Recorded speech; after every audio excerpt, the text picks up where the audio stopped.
പിതാവിന്റെയും പുത്രന്റെയും പരിശുദ്ധാത്മാവിന്റെയും നാമത്തിൽ ആമേൻ. അമ്മേ പരിശുദ്ധ അമ്മേ, അമ്മേ പരിശുദ്ധമേ, ദൈവമാതാവേ, കൃപാസനത്തിലൂടെ ഞങ്ങൾക്കും ഞങ്ങളുടെ ദേശത്തിനും അമ്മ മധ്യസ്ഥം തേടി തന്ന എല്ലാ അനുഗ്രഹങ്ങൾക്കും കൃപകൾക്കും ഞങ്ങളിപ്പോൾ ഹൃദയം നിറഞ്ഞ നന്ദി പറയുന്നു.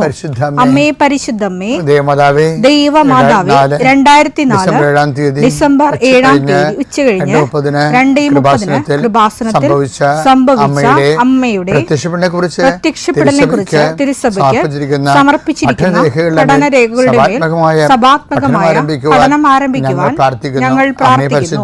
അമ്മേ പരിശുദ്ധമേ, ഭൂസ്വർലോകങ്ങളുടെ രാജ്ഞിയായ അങ്ങേയ്ക്ക് ഭൗമസംരക്ഷണത്തിനായി പ്രപഞ്ചപ്രകൃതിയെ തന്നെ തിരുസഭ പ്രതിഷ്ഠിക്കുവാൻ ഈ പ്രത്യക്ഷീകരണം വഴി ഇടയാക്കണമേ. പരിശുദ്ധമേ, ജപമാല മാതാവേ, സകല കൃപാസനം പ്രാർത്ഥനയോടും ചേർത്ത് ഞങ്ങളിപ്പോൾ പ്രാർത്ഥിക്കുന്ന ഈ കുടുംബത്തിന്റെ പ്രത്യേക നിയോഗം പറ മക്കളെ.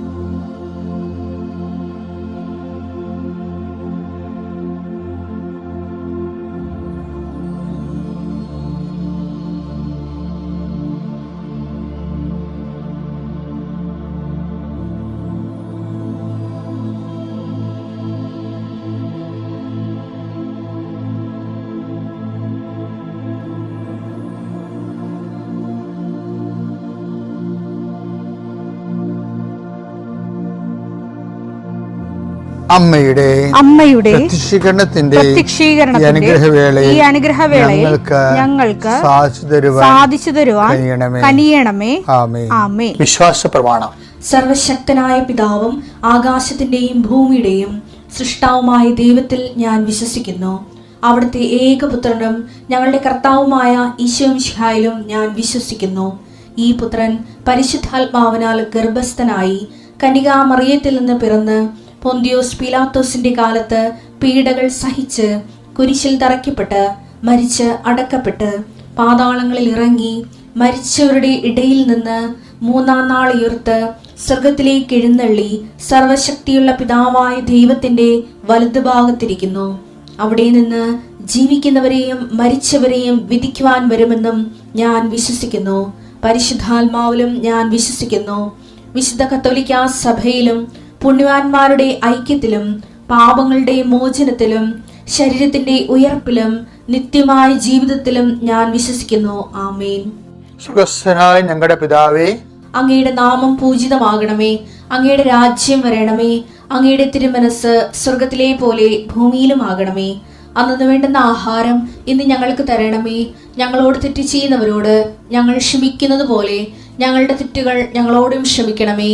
ഞങ്ങളെ പ്രലോഭനത്തിൽ ഉൾപ്പെടുത്തരുതേ, തിന്മയിൽ ഞങ്ങൾ രക്ഷിക്കണമേ. ആമേൻ. നന്മ നിറഞ്ഞ മറിയമേ, സ്വസ്തി. കർത്താവ് അങ്ങയുടെ കൂടെ സ്ത്രീകളിൽ അങ്ങ് അനുഗ്രഹിക്കപ്പെട്ടവളാകുന്നു. അങ്ങയുടെ ഉദരത്തിൻ ഫലമായി ഈശോ അനുഗ്രഹിക്കപ്പെട്ടവനാകുന്നു. പരിശുദ്ധ മറിയമേ, തമ്പുരാന്റെ അമ്മേ, പാപികളായ ഞങ്ങൾക്ക് വേണ്ടി ഇപ്പോഴും ഞങ്ങളുടെ മരണസമയത്തും തമ്പുരാനോട് അപേക്ഷിക്കണമേ. ആമേൻ. കർത്താവേ, നിന്റെ ഉന്നതമായ നാമത്തിന് സ്വസ്ത്രം ചെയ്യും. കർത്താവേ, നിന്റെ വിശുദ്ധ പൗരോഹിത്യത്തെ മഹത്വപ്പെടുത്തണമേ. കർത്താവെ, സഭയിലുള്ള സാന്നിധ്യം പ്രകടമാക്കണമേ. 40 വർഷം ഞാൻ അർപ്പിച്ച കൃപാന്റെ യുഗതിയാണ്. കൃപാസ്ഥാനത്താറെ ജീവനോടെ പ്രത്യക്ഷപ്പെട്ട മാതാവിന്റെ മാധ്യസ്ഥ ഇന്ന് അങ്ങയുടെ മക്കളെ പ്രാർത്ഥന കൂടുന്ന എല്ലാ മക്കൾക്ക് വേണ്ടി പ്രാർത്ഥിക്കുകയാണ്. നിന്റെ കൂടെ അമ്മ ഉണ്ടാവുമെന്ന് ഓർക്കണം ദൈവപൈതലേ. കർത്താവ്, കിടപ്പായിപ്പോയവർ, ഇങ്ങനെ ഒരു ആരോഗ്യമുണ്ട് പക്ഷെ കിടന്നു പോയവർ, ചിലപ്പോൾ അപകടം ഉണ്ടായി കിടന്നു പോയവർ, കർത്താവെ, പ്രഷർ വന്ന് കിടന്നു പോയവർ, കർത്താവിൻ്റെ തിരുമുറുവാർന്ന വലതുകരം, ആണിപ്പെടുതാടുന്ന അത്ഭുതകരം ആ കിടന്നുപോയ മക്കളുടെ മേൽ ശരീരത്തിൽ തലയ്ക്കപ്പെടട്ടെ. യേശുക്രിസ്തു ഉന്നതമായ നാമത്തിൽ നീ സൗഖ്യം പ്രാപിക്കട്ടെ എന്ന് കൽപ്പിക്കുന്നു. കർത്താവെ, പടലപ്പിണക്കങ്ങളും തൊഴുത്തിൽ കുത്തും മൂലം കുടുംബത്തിൽ കലഹവും കോലാഹലങ്ങളും സമാധാനം നഷ്ടപ്പെട്ട കുടുംബങ്ങൾ. ഏത് ഭവനത്തിൽ പ്രവേശിക്കുമ്പോഴും ആ ഭവന സമാധാനം ആശംസിക്കണം. സമാധാന ദൂതൻ അവിടെ ഉണ്ടെങ്കിൽ നിൻ്റെ സമാധാനം ഭരിക്കും. കർത്താവെ, അടിയൻ്റെ പ്രാർത്ഥന കൊണ്ടും അമ്മയുടെ പ്രത്യക്ഷീകരണം കൊണ്ടും കർത്താവെ ആ കുടുംബങ്ങൾക്ക് സമാധാനം ഉണ്ടാകണമെന്ന് പ്രാർത്ഥിക്കുന്നു. പഠിക്കാൻ പോകുന്ന കുഞ്ഞുങ്ങൾ, പഠിക്കുന്നതിന് വേണ്ടി ഒരുങ്ങുന്ന കുഞ്ഞുങ്ങൾ, കർത്താവെ എന്തെല്ലാം കാര്യങ്ങൾക്ക് വേണ്ടി മക്കളെ വേദനിച്ചുകൊണ്ട് ആശങ്കപ്പെട്ടുകൊണ്ട് കണ്ണുനീരോടെ വിഷമിക്കുന്നുണ്ടോ ആ മേഖലയിലെല്ലാം പരിശുദ്ധാത്മ പ്രവർത്തിച്ചുകൊണ്ട് നിൻ്റെ വിഷയത്തിൽ ദൈവം തീരുമാനമെടുക്കാൻ പോകുന്നു. കർത്താവിൻ്റെ മുമ്പിൽ നീ ജാഗ്രതയോടെ പെരുമാറുക. കർത്താവെ, അകലം വിട്ടുപോകുന്നവർ, രാജ്യം വിട്ടുപോകുന്നവർ, വീട് വിട്ടുപോകുന്നവർ, ഞങ്ങൾ കണ്ണുമ്പിൽ മറയുന്നവർ കർത്താവിൻ്റെ കൃപയാൽ നിറക്കപ്പെടട്ടെ എന്ന് പ്രാർത്ഥിക്കുന്നു. എൻ്റെ കർത്താവെ, ജോലിയില്ലാത്തതിൻ്റെ പേരിൽ വിസ പുതുക്കാത്തതിൻ്റെ പേരിലും യാത്രയ്ക്ക് നാട്ടിലേക്ക് വരാൻ പറ്റാത്തതിൻ്റെ പേരിലും തിരിച്ചു പോകാൻ പറ്റാത്തതിൻ്റെ പേരിലൊക്കെ കുടുങ്ങിക്കിടക്കുന്നവർ, എൻ്റെ കർത്താവിൻ്റെതുമായ എന്തെങ്കിലും ബന്ധനങ്ങളെ ഞാൻ അർപ്പിച്ച 40 വർഷത്തെ ബലിയുടെ ശക്തിയാൽ ബന്ധിക്കുന്നു, അഴിച്ചു മാറ്റുന്നു. കർത്താവിൻ്റെ കരുണ നിന്നെ ആവശ്യിക്കുകയും നീ വിടുതൽ പ്രാപിക്കുകയും ചെയ്യട്ടെ. I command you in the name of Jesus Christ, you be healed and delivered. പിതാവും പുത്രനും പരിശുദ്ധാത്മാവിൽ നീക്കും. ആമേൻ. എൻ്റെ പ്രിയപ്പെട്ടവരെ, ബൈബിള് ഇപ്പം നമ്മൾ ഊർജ്ജതന്ത്രം, രസതന്ത്രം എന്നൊക്കെ പറയത്തില്ലേ, അതുപോലെ ബൈബിളിൽ ഒരു സ്പിരിച്വൽ ആധ്യാത്മിക തന്ത്രമുണ്ട്. യോഹന്നാൻ 1:16 വായിച്ചേ. അവന്റെ പൂർണ്ണതയിൽ നിന്ന് നാം എല്ലാം കൃപയ്ക്ക് മേൽ കൃപ സ്വീകരിച്ചിരിക്കുന്നു. കൃപയ്ക്ക് മേൽ കൃപ സ്വീകരിച്ചിരിക്കുന്നു. ഇതിന്റെ കൂടെ വരുന്നൊരു വാക്കാണ് അവന്റെ നാമത്തിൽ വിശ്വസിക്കുന്നവർക്കെല്ലാം. യോഹന്നാൻ 1:12 തന്നെ സ്വീകരിച്ചവർക്കെല്ലാം തന്റെ നാമത്തിൽ വിശ്വസിക്കുന്നവർക്കെല്ലാം ദൈവമക്കളാകാൻ അവൻ കഴിവ് നൽകി. അപ്പൊ ഈ 12 1:12 1:16 കൂടി ലിങ്ക്ഡ് വചനമാണത്. എന്ന് വെച്ച് കഴിഞ്ഞാൽ നമുക്ക് കൃപയ്ക്ക് മേൽ കൃപ സ്വീകരിക്കുമ്പോൾ ഓട്ടോമാറ്റിക്കായിട്ട് നമ്മൾ ആരാവും? ദൈവ മക്കളാവും. ദൈവ മക്കൾ ആകുന്നതിനുള്ള ചാൻസ് എന്താണ്? അതിനുള്ള കാരണം എന്താണ്? അവൻ്റെ നാമത്തിലുള്ള നമ്മുടെ വിശ്വാസമാണ്. വിശ്വാസത്തിനൊരു കുഴപ്പമുണ്ട്. എന്താ കാര്യം? അത് ഈ ഗ്രേസ് അപ്പോൺ ഗ്രേസ് എന്ന് പറയുന്ന പോലെ തന്നെ, കൃപയ്ക്ക് മേൽ കൃപ എന്ന് പറയുന്ന പോലെ തന്നെ വിശ്വാസത്തിന് മേൽ വിശ്വാസമുണ്ട്. വളരെ ശ്രദ്ധിച്ച് വായിച്ചാൽ മനസ്സിലാകും. ഈശോ പ്രൊമോട്ട് ചെയ്യുന്നത് ഈ വിശ്വാസത്തിൻ്റെ മേൽ വിശ്വാസം. അതിന് ഈശോ പ്രൊമോട്ട് ചെയ്യുന്ന കുറേ വ്യക്തിത്വങ്ങളുണ്ട്. കർത്താവുമായിട്ട് ഇൻട്രാക്ഷൻ. അതിലൊന്നാണ് ഈ കാനൻകാരിയില്ലേ. കാനൻകാരിയുടെ ആ കർത്താവുമായിട്ടുള്ള ഡിസ്കോഴ്സ്, കർത്താവുമായിട്ട് ഇൻട്രാക്ഷൻസിലെ സംവാദങ്ങളോ സംവേദനങ്ങളോ അല്ലെങ്കിൽ വിനിമയങ്ങൾ, അവരുടെ വിനിമയം, കർത്താവുമായിട്ട് നടക്കുന്ന വിനിമയം ഒന്ന് സ്കാൻ ചെയ്ത് കഴിഞ്ഞാൽ നമുക്ക് വിശ്വാസത്തിൻ്റെ മേൽ വിശ്വാസം, ഫെയ്ത്ത് അപ്പോൺ ഫെയ്ത്തിൻ്റെ ട്രേസുകൾ കണ്ടെത്താൻ പറ്റും. ഈശോ ആണെങ്കിൽ വളരെയേറെ ഹാപ്പിയാകുന്ന ചില നിമിഷങ്ങൾ മനുഷ്യരാശി ഈശോനെ സ്വീകരിക്കാൻ വേണ്ടി മാത്രം ചില ആൾക്കാർ നിലവാരമുള്ള ആധ്യാത്മികത കീപ്പ് ചെയ്യും. അതിലൊന്നാണ് ഈ കാനൻകാരി. മത്തായി 15:21 മുതലുള്ള തിരുവചനങ്ങൾ. യേശു അവിടെ നിന്ന് പുറപ്പെട്ട് ടൈർ, സീദോൻ എന്നീ പ്രദേശങ്ങളിലെത്തി. അതെല്ലാം യഹൂദന്മാരുടെ സ്ഥലമല്ല, വിജാതി സ്ഥലങ്ങളാണ്. അപ്പോൾ ആ പ്രദേശത്ത് നിന്ന് വിജാതി സ്ഥലങ്ങളിൽ, അപ്പം ഇത് നോൺ ബിബ്ലിക്കൽ ലാൻഡാണ്. അവർക്ക് വെളിപാടുകളില്ലാത്ത ഒരു ജനതയുടെ സമതലങ്ങളിലൂടെയുള്ള കർത്താവിൻ്റെ സഞ്ചാരം ഭയങ്കരമാണ്. എന്നിട്ട് ഇങ്ങനെ ഈ വെളിപാടുകളില്ലാത്ത ഒരു ജനതയുടെ സമതലങ്ങളിലൂടെയുള്ള കർത്താവിൻ്റെ സഞ്ചാരത്തിൽ സംഭവിക്കുന്ന സംഭവമാണ് ഈ കാനൻകാരി എന്ന് പറയുന്നത്. കാനൻകാരി മുന്നോട്ട് വരും കർത്താവിനെ കണ്ടപ്പോൾ. അപ്പോൾ ആ പ്രദേശത്ത് നിന്ന് ഒരു കാനാൻകാരി വന്ന് കരഞ്ഞപേക്ഷിച്ചു. കർത്താവേ, ദാവീദിന്റെ പുത്ര എന്നിൽ കനിയണമേ. എന്റെ മകളെ പിശാച് ക്രൂരമായി ബാധിച്ചിരിക്കുന്നു. മേ ബി അതായത് പിശാചായിരിക്കാം, ഡയബിൾ പേഴ്സണാലിറ്റി ആകും, അല്ലെങ്കിൽ അപസ്മാരം പോലുള്ള എന്തെങ്കിലും, എപ്പിലെപ്സി ഒക്കെ എന്തെങ്കിലും ആയിരിക്കും. അവരുടെ ആ ലോക്കൽ ലാംഗ്വേജ് ഉപയോഗിച്ച. എന്നാൽ അവൻ ഒരു വാക്ക് പോലും ഉത്തരം പറഞ്ഞില്ല. ഇതിവിടെയാണ് പ്രശ്നം വരുന്നത്. ഈശോ മിണ്ടടില്ല, ഒരു വാക്ക് പറയണില്ല. ഇത് സ്റ്റെപ്പാണ് കേട്ടാ, സ്റ്റെപ്പ്. ഫസ്റ്റ് സ്റ്റെപ്പാണിത്. എന്താണ്? സൈലൻറ്റ്. God is silent. നമുക്കങ്ങനെ സംഭവിക്കാം. ചില സമയത്ത് ഗോഡ് സൈലൻ്റ് ആയി പോകും. ഈ സൈലൻ്റ് ആകുമ്പോൾ എന്താണ് ചെയ്യേണ്ടതെന്നുള്ളത് സങ്കീർത്തനം 22:1-2 എന്റെ ദൈവമേ എന്റെ ദൈവമേ എന്റെ ദൈവമേ എന്റെ ദൈവമേ എന്തുകൊണ്ട് അങ്ങ് എന്നെ ഉപേക്ഷിച്ചു, എന്തുകൊണ്ട് അങ്ങനെ ഉപേക്ഷിച്ചു, എന്നെ സഹായിക്കാതെയും എന്റെ രോദനം കേൾക്കാതെയും അകന്നു നിൽക്കുന്നത് എന്തുകൊണ്ട്? അതാണ് ഇപ്പൊ ഈ ആധ്യാത്മിക ജീവിതത്തിൽ ഉള്ള ഒരു പ്രതിഭാസമാണിത്. ദൈവം ഇങ്ങനെ സൈലൻ്റായി പോകും. ദൈവം സൈലൻ്റായി പോകുമ്പോൾ ഇത് മനുഷ്യരാശി എക്കാലവും ദൈവത്തെ കൺഫ്രണ്ട് ചെയ്തിട്ടുള്ള എല്ലാവരും അനുഭവിച്ചിട്ടുള്ളതാണ്. അല്ലെങ്കിൽ നമ്മുടെ പാഠ്യപദ്ധതിയുടെ ഭാഗമാണ്, ആധ്യാത്മിക പാഠ്യപദ്ധതിയുടെ ഭാഗമാണ് സൈലൻസ് ഓഫ് ഗോഡ്. അപ്പോൾ നിങ്ങൾ ഉടനെ എന്താ ഈ മലയാളികളുടെ കുഴപ്പം എന്താ പറയുക?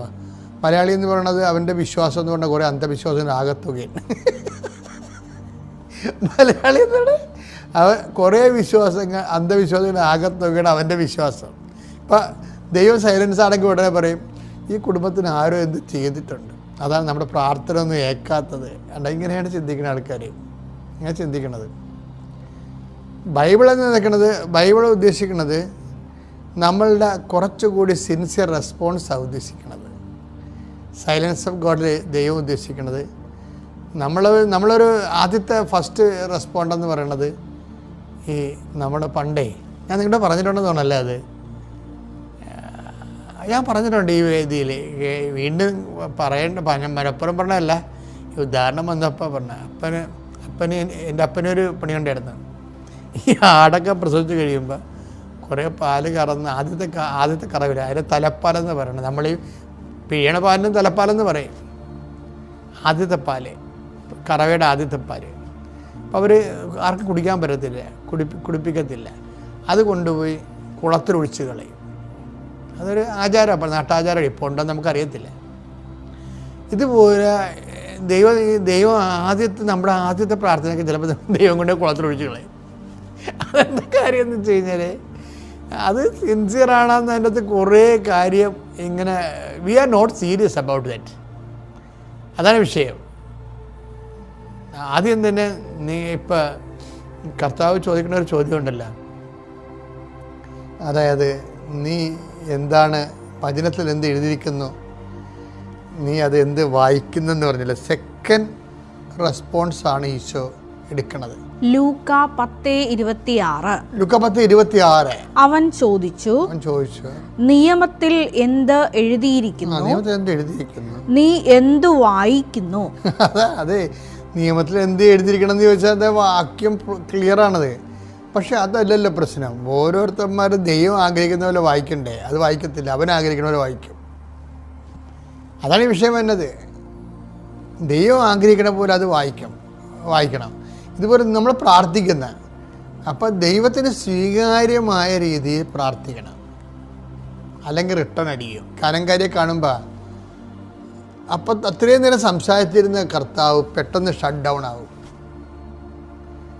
അപ്പോൾ ഈ കള്ള വിശ്വാസമാണെങ്കിൽ ഇവൻ വേറെ വഴിതിരക്കി പോകും. അതുകൊണ്ട് പിന്നെ ആ ഷട്ട് ഡൗൺ എന്ന് പറയുന്ന സൈലൻസ് ഇല്ലേ, അതുകൊണ്ട് ഉദ്ദേശിക്കുന്നത് ദൈവം ഒരു ഫ്രോഡിനെ പ്രാർത്ഥന കേൾക്കാൻ ഉദ്ദേശിക്കണില്ല എന്ന് തന്നെയാണ്. അങ്ങനെയുള്ള നിൻ്റെ കുടുംബകാര്യങ്ങളിൽ ദൈവം സൈലൻ്റ് ആണെന്ന് കണ്ടാൽ നീ ഉടനെ എമർജൻസി ആയിട്ട് ചെയ്യേണ്ടത് നിൻ്റെ സിൻസിയറിറ്റി വെളിപ്പെടുത്തുകയാണ്. പിതാവിൻ്റെയും പുത്രൻ്റെയും പരിശുദ്ധാത്മാവിൻ്റെ നാമത്തിൽ.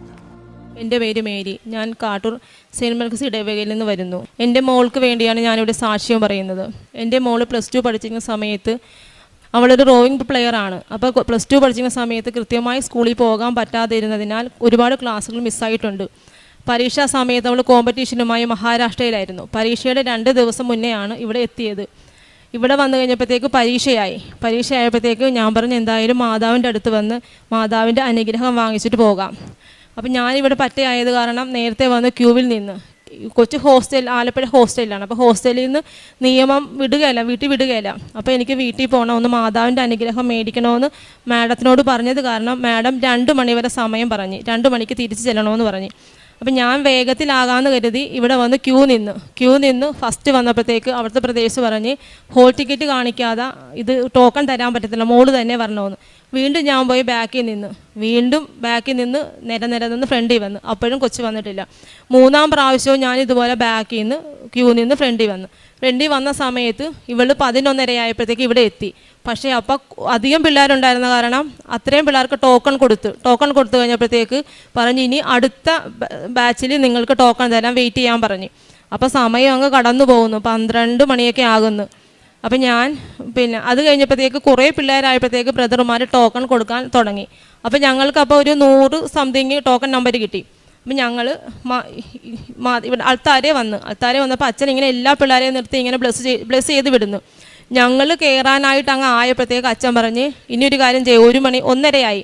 അപ്പോൾ ഇനി നിൽക്കുന്ന കുട്ടികൾ ചോറൊക്കെ കഴിച്ചിട്ട് സമാധാനത്തിൽ വന്നാൽ മതി, എല്ലാവർക്കും അച്ഛൻ അനുഗ്രഹം തന്നേ വിടത്തുള്ളൂ. അപ്പം ഞങ്ങൾക്ക് സമയം 1:30 ആയി, ഇവൾക്ക് തിരിച്ച് ഹോസ്റ്റലിൽ പോകണം.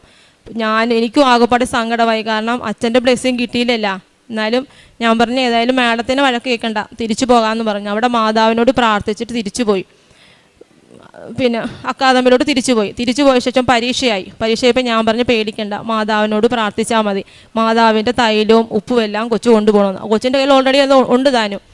പരീക്ഷയ്ക്ക് പോയപ്പോൾ ഞാൻ വിളിച്ചു പറഞ്ഞു പരീക്ഷ ഹാളിൽ വെച്ച് ക്വസ്റ്റ്യൻ പേപ്പർ വായിച്ച് നോക്കിയിട്ട് പറയണം, പരീക്ഷയുടെ കാര്യം കൊച്ചു തന്നെ പറയും. എൻ്റെ പേര് അന്ന ഹെലൻ ജോസഫ്. അമ്മ പറഞ്ഞതുപോലെ പരീക്ഷയുടെ തലേ ദിവസം ആണ് ഞാൻ കോമ്പറ്റീഷൻ കഴിഞ്ഞ് എത്തിയത്. അപ്പോഴത്തെ സീനിയർ നാഷണൽ റോവിങ് ചാമ്പ്യൻഷിപ്പ് ഞാനൊരു റോവിങ് പ്ലെയറാണ്. അപ്പോഴത്തേക്ക് കോമ്പറ്റീഷൻ കഴിഞ്ഞിട്ട് ഞാൻ തലേ ദിവസമാണ് പരീക്ഷയ്ക്ക് എത്തിയത്. അപ്പോൾ ഒന്നും പഠിച്ചിട്ടുമില്ല, അതിൻ്റേതായ നല്ല ടെൻഷനും ഉണ്ട്. ഇവിടെ വന്നിട്ടാണെങ്കിൽ മാതാവിൻ്റെ ഇടയ്ക്ക് അച്ഛനെയും കാണാൻ പറ്റിയില്ല. ചാമ്പ്യൻഷിപ്പ് എന്ന് വെച്ചാൽ 43rd സീനിയർ നാഷണലാണ്. അപ്പോഴത്തേക്ക് റോവിങ് എന്നാണ് എൻ്റെ കോമ്പറ്റീഷൻ, എൻ്റെ തുഴച്ചിലാണ് ഈ റോവിങ് എന്ന് പറയുന്നത്. അപ്പോഴത്തേക്ക് ഒരുപാട് സംസ്ഥാനത്തു നിന്നുള്ള ടീമുണ്ട് എൻ്റെ കൂടെ കളിക്കാനായിട്ട്. അപ്പോഴത്തേക്ക് നേരെ സ്റ്റാർട്ട് ചെയ്തത് ഞങ്ങൾ ട്രെയിനിങ് ചെയ്യുന്ന സമയത്തൊക്കെ ആണെങ്കിലും എനിക്കൊരു പാർട്ട്ണറുണ്ട്. ഞാൻ ഡബിളാണ് ചെയ്യുന്നത്, 2 പേരുള്ളതാണ്. അപ്പോഴത്തേക്ക് എനിക്കൊരു പാർട്ട്ണറുണ്ട്. അപ്പോൾ ഞങ്ങൾ 2 പേരും കൂടെ ചെയ്യുമ്പോഴാണെങ്കിലും ട്രെയിനിങ് ചെയ്തിട്ടാണെങ്കിലും ഞങ്ങൾക്കൊന്നും കോർഡിനേഷനോ ഒന്നും ഞങ്ങൾക്ക് കിട്ടുന്നില്ല പരസ്പരം. ആദ്യം ഒരാഴ്ചത്തെ ട്രെയിനിങ്ങേ ഉള്ളൂ ഞങ്ങൾക്ക്, കാരണം ഒരാഴ്ച കഴിഞ്ഞിട്ട് നേരെ ചാമ്പ്യൻഷിപ്പിന് പോകണം. അവിടെ തന്നെ 2 ദിവസം എടുക്കും. അപ്പോഴത്തേക്ക് അതിനേക്കാളും 2 ദിവസം മുമ്പ് നമ്മൾ ഇവിടെ നിന്ന് ചെല്ലും.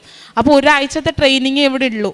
അപ്പോഴത്തേക്ക് ചേച്ചിയുടെ കൂടെ ഇങ്ങനെ ചെയ്തിട്ടാണെങ്കിലും ഞാൻ ഒപ്പം ചേച്ചിയോട് ചെയ്യാൻ പറ്റുന്നില്ല, കാരണം എൻ്റെ മുമ്പിലാണ് ചേച്ചി, ഞങ്ങൾ പുറകിലോട്ടാണ് തുഴയുന്നത്. അപ്പോഴത്തേക്ക് മുമ്പിൽ നിൽക്കുന്ന ആളുടെ കൂടെ വേണം നമ്മൾ മുന്നോട്ട് പോയി ഓരോ കോർഡിനേഷനിൽ വരാനായിട്ട്.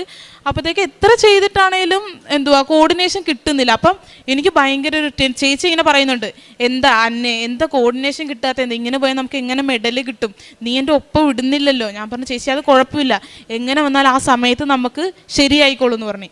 അങ്ങനെ നേരെ ഇവിടുന്ന് ഒരാഴ്ചത്തെ ട്രെയിനിങ് ഒക്കെ കഴിഞ്ഞ് നേരെ ഞങ്ങൾ പൂനെക്ക് ചെന്ന് ആദ്യത്തെ ദിവസം ഞങ്ങൾക്ക് ഹീറ്റ്സ് ട്രയലാണ്, നമുക്ക് ജസ്റ്റ് നമ്മളെങ്ങനെയാണ് ചെയ്യേണ്ടത് അങ്ങനെയുള്ള കാര്യങ്ങളൊക്കെ പറയുന്ന ട്രയലാണ് ഫസ്റ്റ് ദിവസം. പിന്നെ പിറ്റേ ദിവസം തൊട്ട് മത്സരം തുടങ്ങുവാണ്.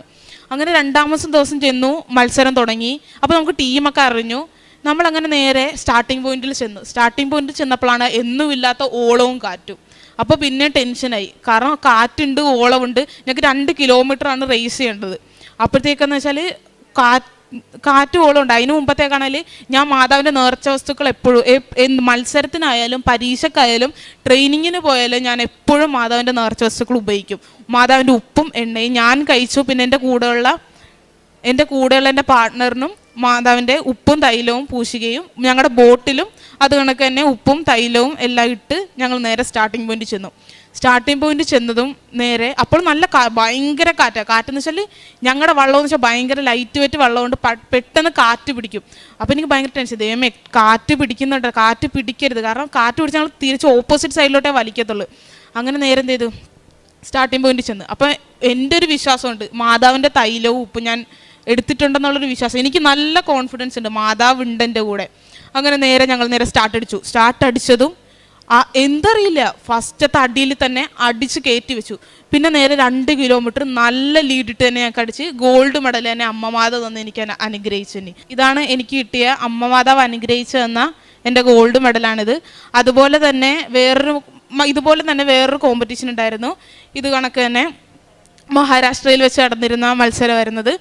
അതിലാണ് ഭയങ്കര ടൈറ്റാണ്, കാരണം ഞങ്ങളുടെ കൂടെ ഒപ്പം കളിക്കേണ്ട ആൾക്കാരെന്ന് വെച്ചാൽ ഇൻ്റർനാഷണൽ ലെവലിൽ കളിക്കുന്നവരാണ്. അപ്പോഴത്തേക്ക് അവരുടെ ലെവലെന്ന് വെച്ചാൽ നമുക്കറിയില്ല, നമ്മൾ അതിൽ ഇച്ചിരി കൂടെ താഴെയുള്ളവരാണ്. അപ്പോഴത്തേക്കാണെങ്കിൽ എനിക്ക് നല്ല ടെൻഷൻ ഉണ്ട്. കാരണം ഒന്നാമത് ഞാൻ ഭയങ്കര ടെൻഷനുള്ള ഒരു വ്യക്തിയാണ്. അപ്പോഴത്തേക്ക് ഞാൻ എൻ്റെ കൂടെയുള്ള ഞാൻ പറഞ്ഞു, ചേച്ചി എനിക്കറിയില്ല, എനിക്ക് നല്ല ടെൻഷൻ ഉണ്ട് എന്ന് പറഞ്ഞു. അങ്ങനെ മത്സര സമയത്ത് തന്നെ ഇത് കണക്ക് നേരെ റേസ് ഇറങ്ങുന്നതിന് മുമ്പ് മാതാവിൻ്റെ തൈലവും മാതാവിൻ്റെ ഉപ്പും ചേച്ചിക്കും പൂശിക്കൊടുത്തു. പിന്നെ എൻ്റെ കൂടെയുള്ള എൻ്റെ കൂട്ടുകാർ ഇതുപോലെ തന്നെ എന്നെ കണ്ടിട്ട് അവർക്കും വിശ്വാസം വന്നിട്ടുണ്ട്. അവരെൻ്റെ അടുക്ക് വന്ന് പറഞ്ഞു, എടി എനിക്കും കൂടെ കുറച്ച് ഉപ്പും മാതാവിൻ്റെ തൈലവും പൂശിത്താ. അങ്ങനെ എൻ്റെ കൂട്ടുകാർക്കും ഞങ്ങൾ എൻ്റെ കൂടെയുള്ള എല്ലാവർക്കും, എൻ്റെ ടീം മെമ്പേഴ്സിന് എല്ലാവർക്കും ഞാൻ മാതാവിൻ്റെ തൈലവും ഉപ്പും പൂശിക്കൊടുത്തു. അതേ കണക്ക് തന്നെ ഞാനും ആ മത്സരത്തിന് ഇതുപോലെ തന്നെ ബോട്ടിലും മാതാവിൻ്റെ തൈലവും ഉപ്പും ഇട്ട് എൻ്റെ പാർട്ട്ണറിനും അത് കണക്ക് തന്നെ കൊടുത്തതിൻ്റെ ഫലമായിട്ട് എനിക്ക് അമ്മ മാതാവ് ഒരു സിൽവറും അങ്ങനെ ഒരു ഗോൾഡ് മെഡലും തന്ന അമ്മ മാതാവിനെ അനുഗ്രഹിച്ചു. ആ സിൽവർ മെഡൽ എന്ന് വെച്ചാൽ അത് കിട്ടില്ല. കാരണം ഞങ്ങളിങ്ങനെ മൂന്നാമത് കിടക്കുന്ന സമയമാണ്. കാരണം 2 കിലോമീറ്റർ അടിക്കുമ്പോഴത്തേക്ക് നമ്മൾ അടിച്ചടിച്ച് മൂന്നാമത് എടുക്കുക. ലാസ്റ്റത്തെ 250 മീറ്ററിനും ഞാനല്ല കേട്ടോ, എൻ്റെ കൂടെ നിന്ന ചേച്ചി കൃപാസന മാതാവ് ആ സിൽവർ മെഡൽ തന്നെ ഞങ്ങൾ ആഗ്രഹിച്ച് വന്നത് ഇവിടം വരെ. ആ മെഡൽ ഞങ്ങൾക്ക് തരണമെന്ന് പറഞ്ഞാൽ എൻ്റെ കൂടെ നിന്ന് ചേച്ചി അമ്മയടിക്ക് കരഞ്ഞു പറഞ്ഞു. ഇങ്ങനെ ആ റേസ് അടിക്കുമ്പോൾ തന്നെ ചേച്ചി പറഞ്ഞു, മാതാവ് ഞങ്ങൾക്ക് സിൽവർ വേണം, ഞങ്ങൾ ഇത്രയും കഷ്ടപ്പെട്ടില്ലേ, ഞങ്ങൾ ആഗ്രഹിച്ച മെഡൽ തന്നെ വേണമെന്ന് പറഞ്ഞിട്ട് അപ്പം തന്നെ ആ അവസാനത്തെ 250 മീറ്റർ ചേച്ചി പറഞ്ഞു, മാതാവേ ഞങ്ങൾക്ക് സിൽവർ മതി. അങ്ങനെ അടിച്ചോണ്ടിരിക്കുമ്പോൾ ചേച്ചി വിളിച്ച് പറഞ്ഞു, മാതാവേ കൃപാസന മാതാവേ എന്ന് വിളിച്ച് പറഞ്ഞത് നല്ലടിയോടെ ഞങ്ങൾക്ക് ആ സിൽവർ മെഡൽ തന്നെ അമ്മ എന്ന് ഞങ്ങൾ അനുഗ്രഹിച്ചു. പിന്നുള്ളതെന്ന് വെച്ചാൽ ഞാനാണെങ്കിൽ തീരെ പഠിക്കില്ല, ഞാൻ പഠിത്തത്തിന് ഭയങ്കര പുറകോട്ടാണ്. പിന്നെ എന്ന് വെച്ചാൽ എൻ്റെ +2ൻ്റെ എക്സാമിൻ്റെ സമയത്താണെങ്കിൽ ഞാൻ അങ്ങനെ കുറേ ക്ലാസ്സൊക്കെ എനിക്ക് മിസ്സായിട്ടുണ്ട്. കാരണം ഞാൻ ഒന്നാമത് എനിക്ക് മെമ്മറി ഞാൻ ഓർക്കത്തില്ല. പിന്നെ കുറേ ക്ലാസ്സും മിസ്സായിട്ടുണ്ട്. അപ്പോഴത്തേക്കാണ് ഞാൻ പഠിക്കാൻ വെച്ചിട്ട് കൂടെ പുറകോട്ടാണ്. അപ്പോഴത്തേക്കാണെങ്കിൽ അക്കൗണ്ടൻസി പരീക്ഷ കണക്കാണോ എനിക്ക് തീരെ അറിയില്ല. ഞാനപ്പോൾ ഞാനായിട്ട് പറഞ്ഞ്, അമ്മ അക്കൗണ്ടൻസി പരീക്ഷ എനിക്ക് തീരെ അറിയില്ല, അപ്പോൾ ഞാൻ പരീക്ഷയ്ക്ക് എന്തായാലും പോകാമെന്ന് പറഞ്ഞ് നേരെ എക്സാമിന് പോയി. എക്സാമിന് ക്വസ്റ്റ്യൻ പേപ്പർ കണ്ടിട്ടാണ് ഒരു രക്ഷയില്ല. കാരണം ഒന്നും അറിയില്ല, ഒന്നും പഠിച്ചിട്ടില്ല, കണക്ക് ചെയ്യാൻ ഒന്നും അറിയില്ല. ടീച്ചർ വരെ പറഞ്ഞു കേട്ടോ, ഞാൻ തോൽക്കും, നീ +2 തോക്കുമെന്ന് ടീച്ചർ പറഞ്ഞു.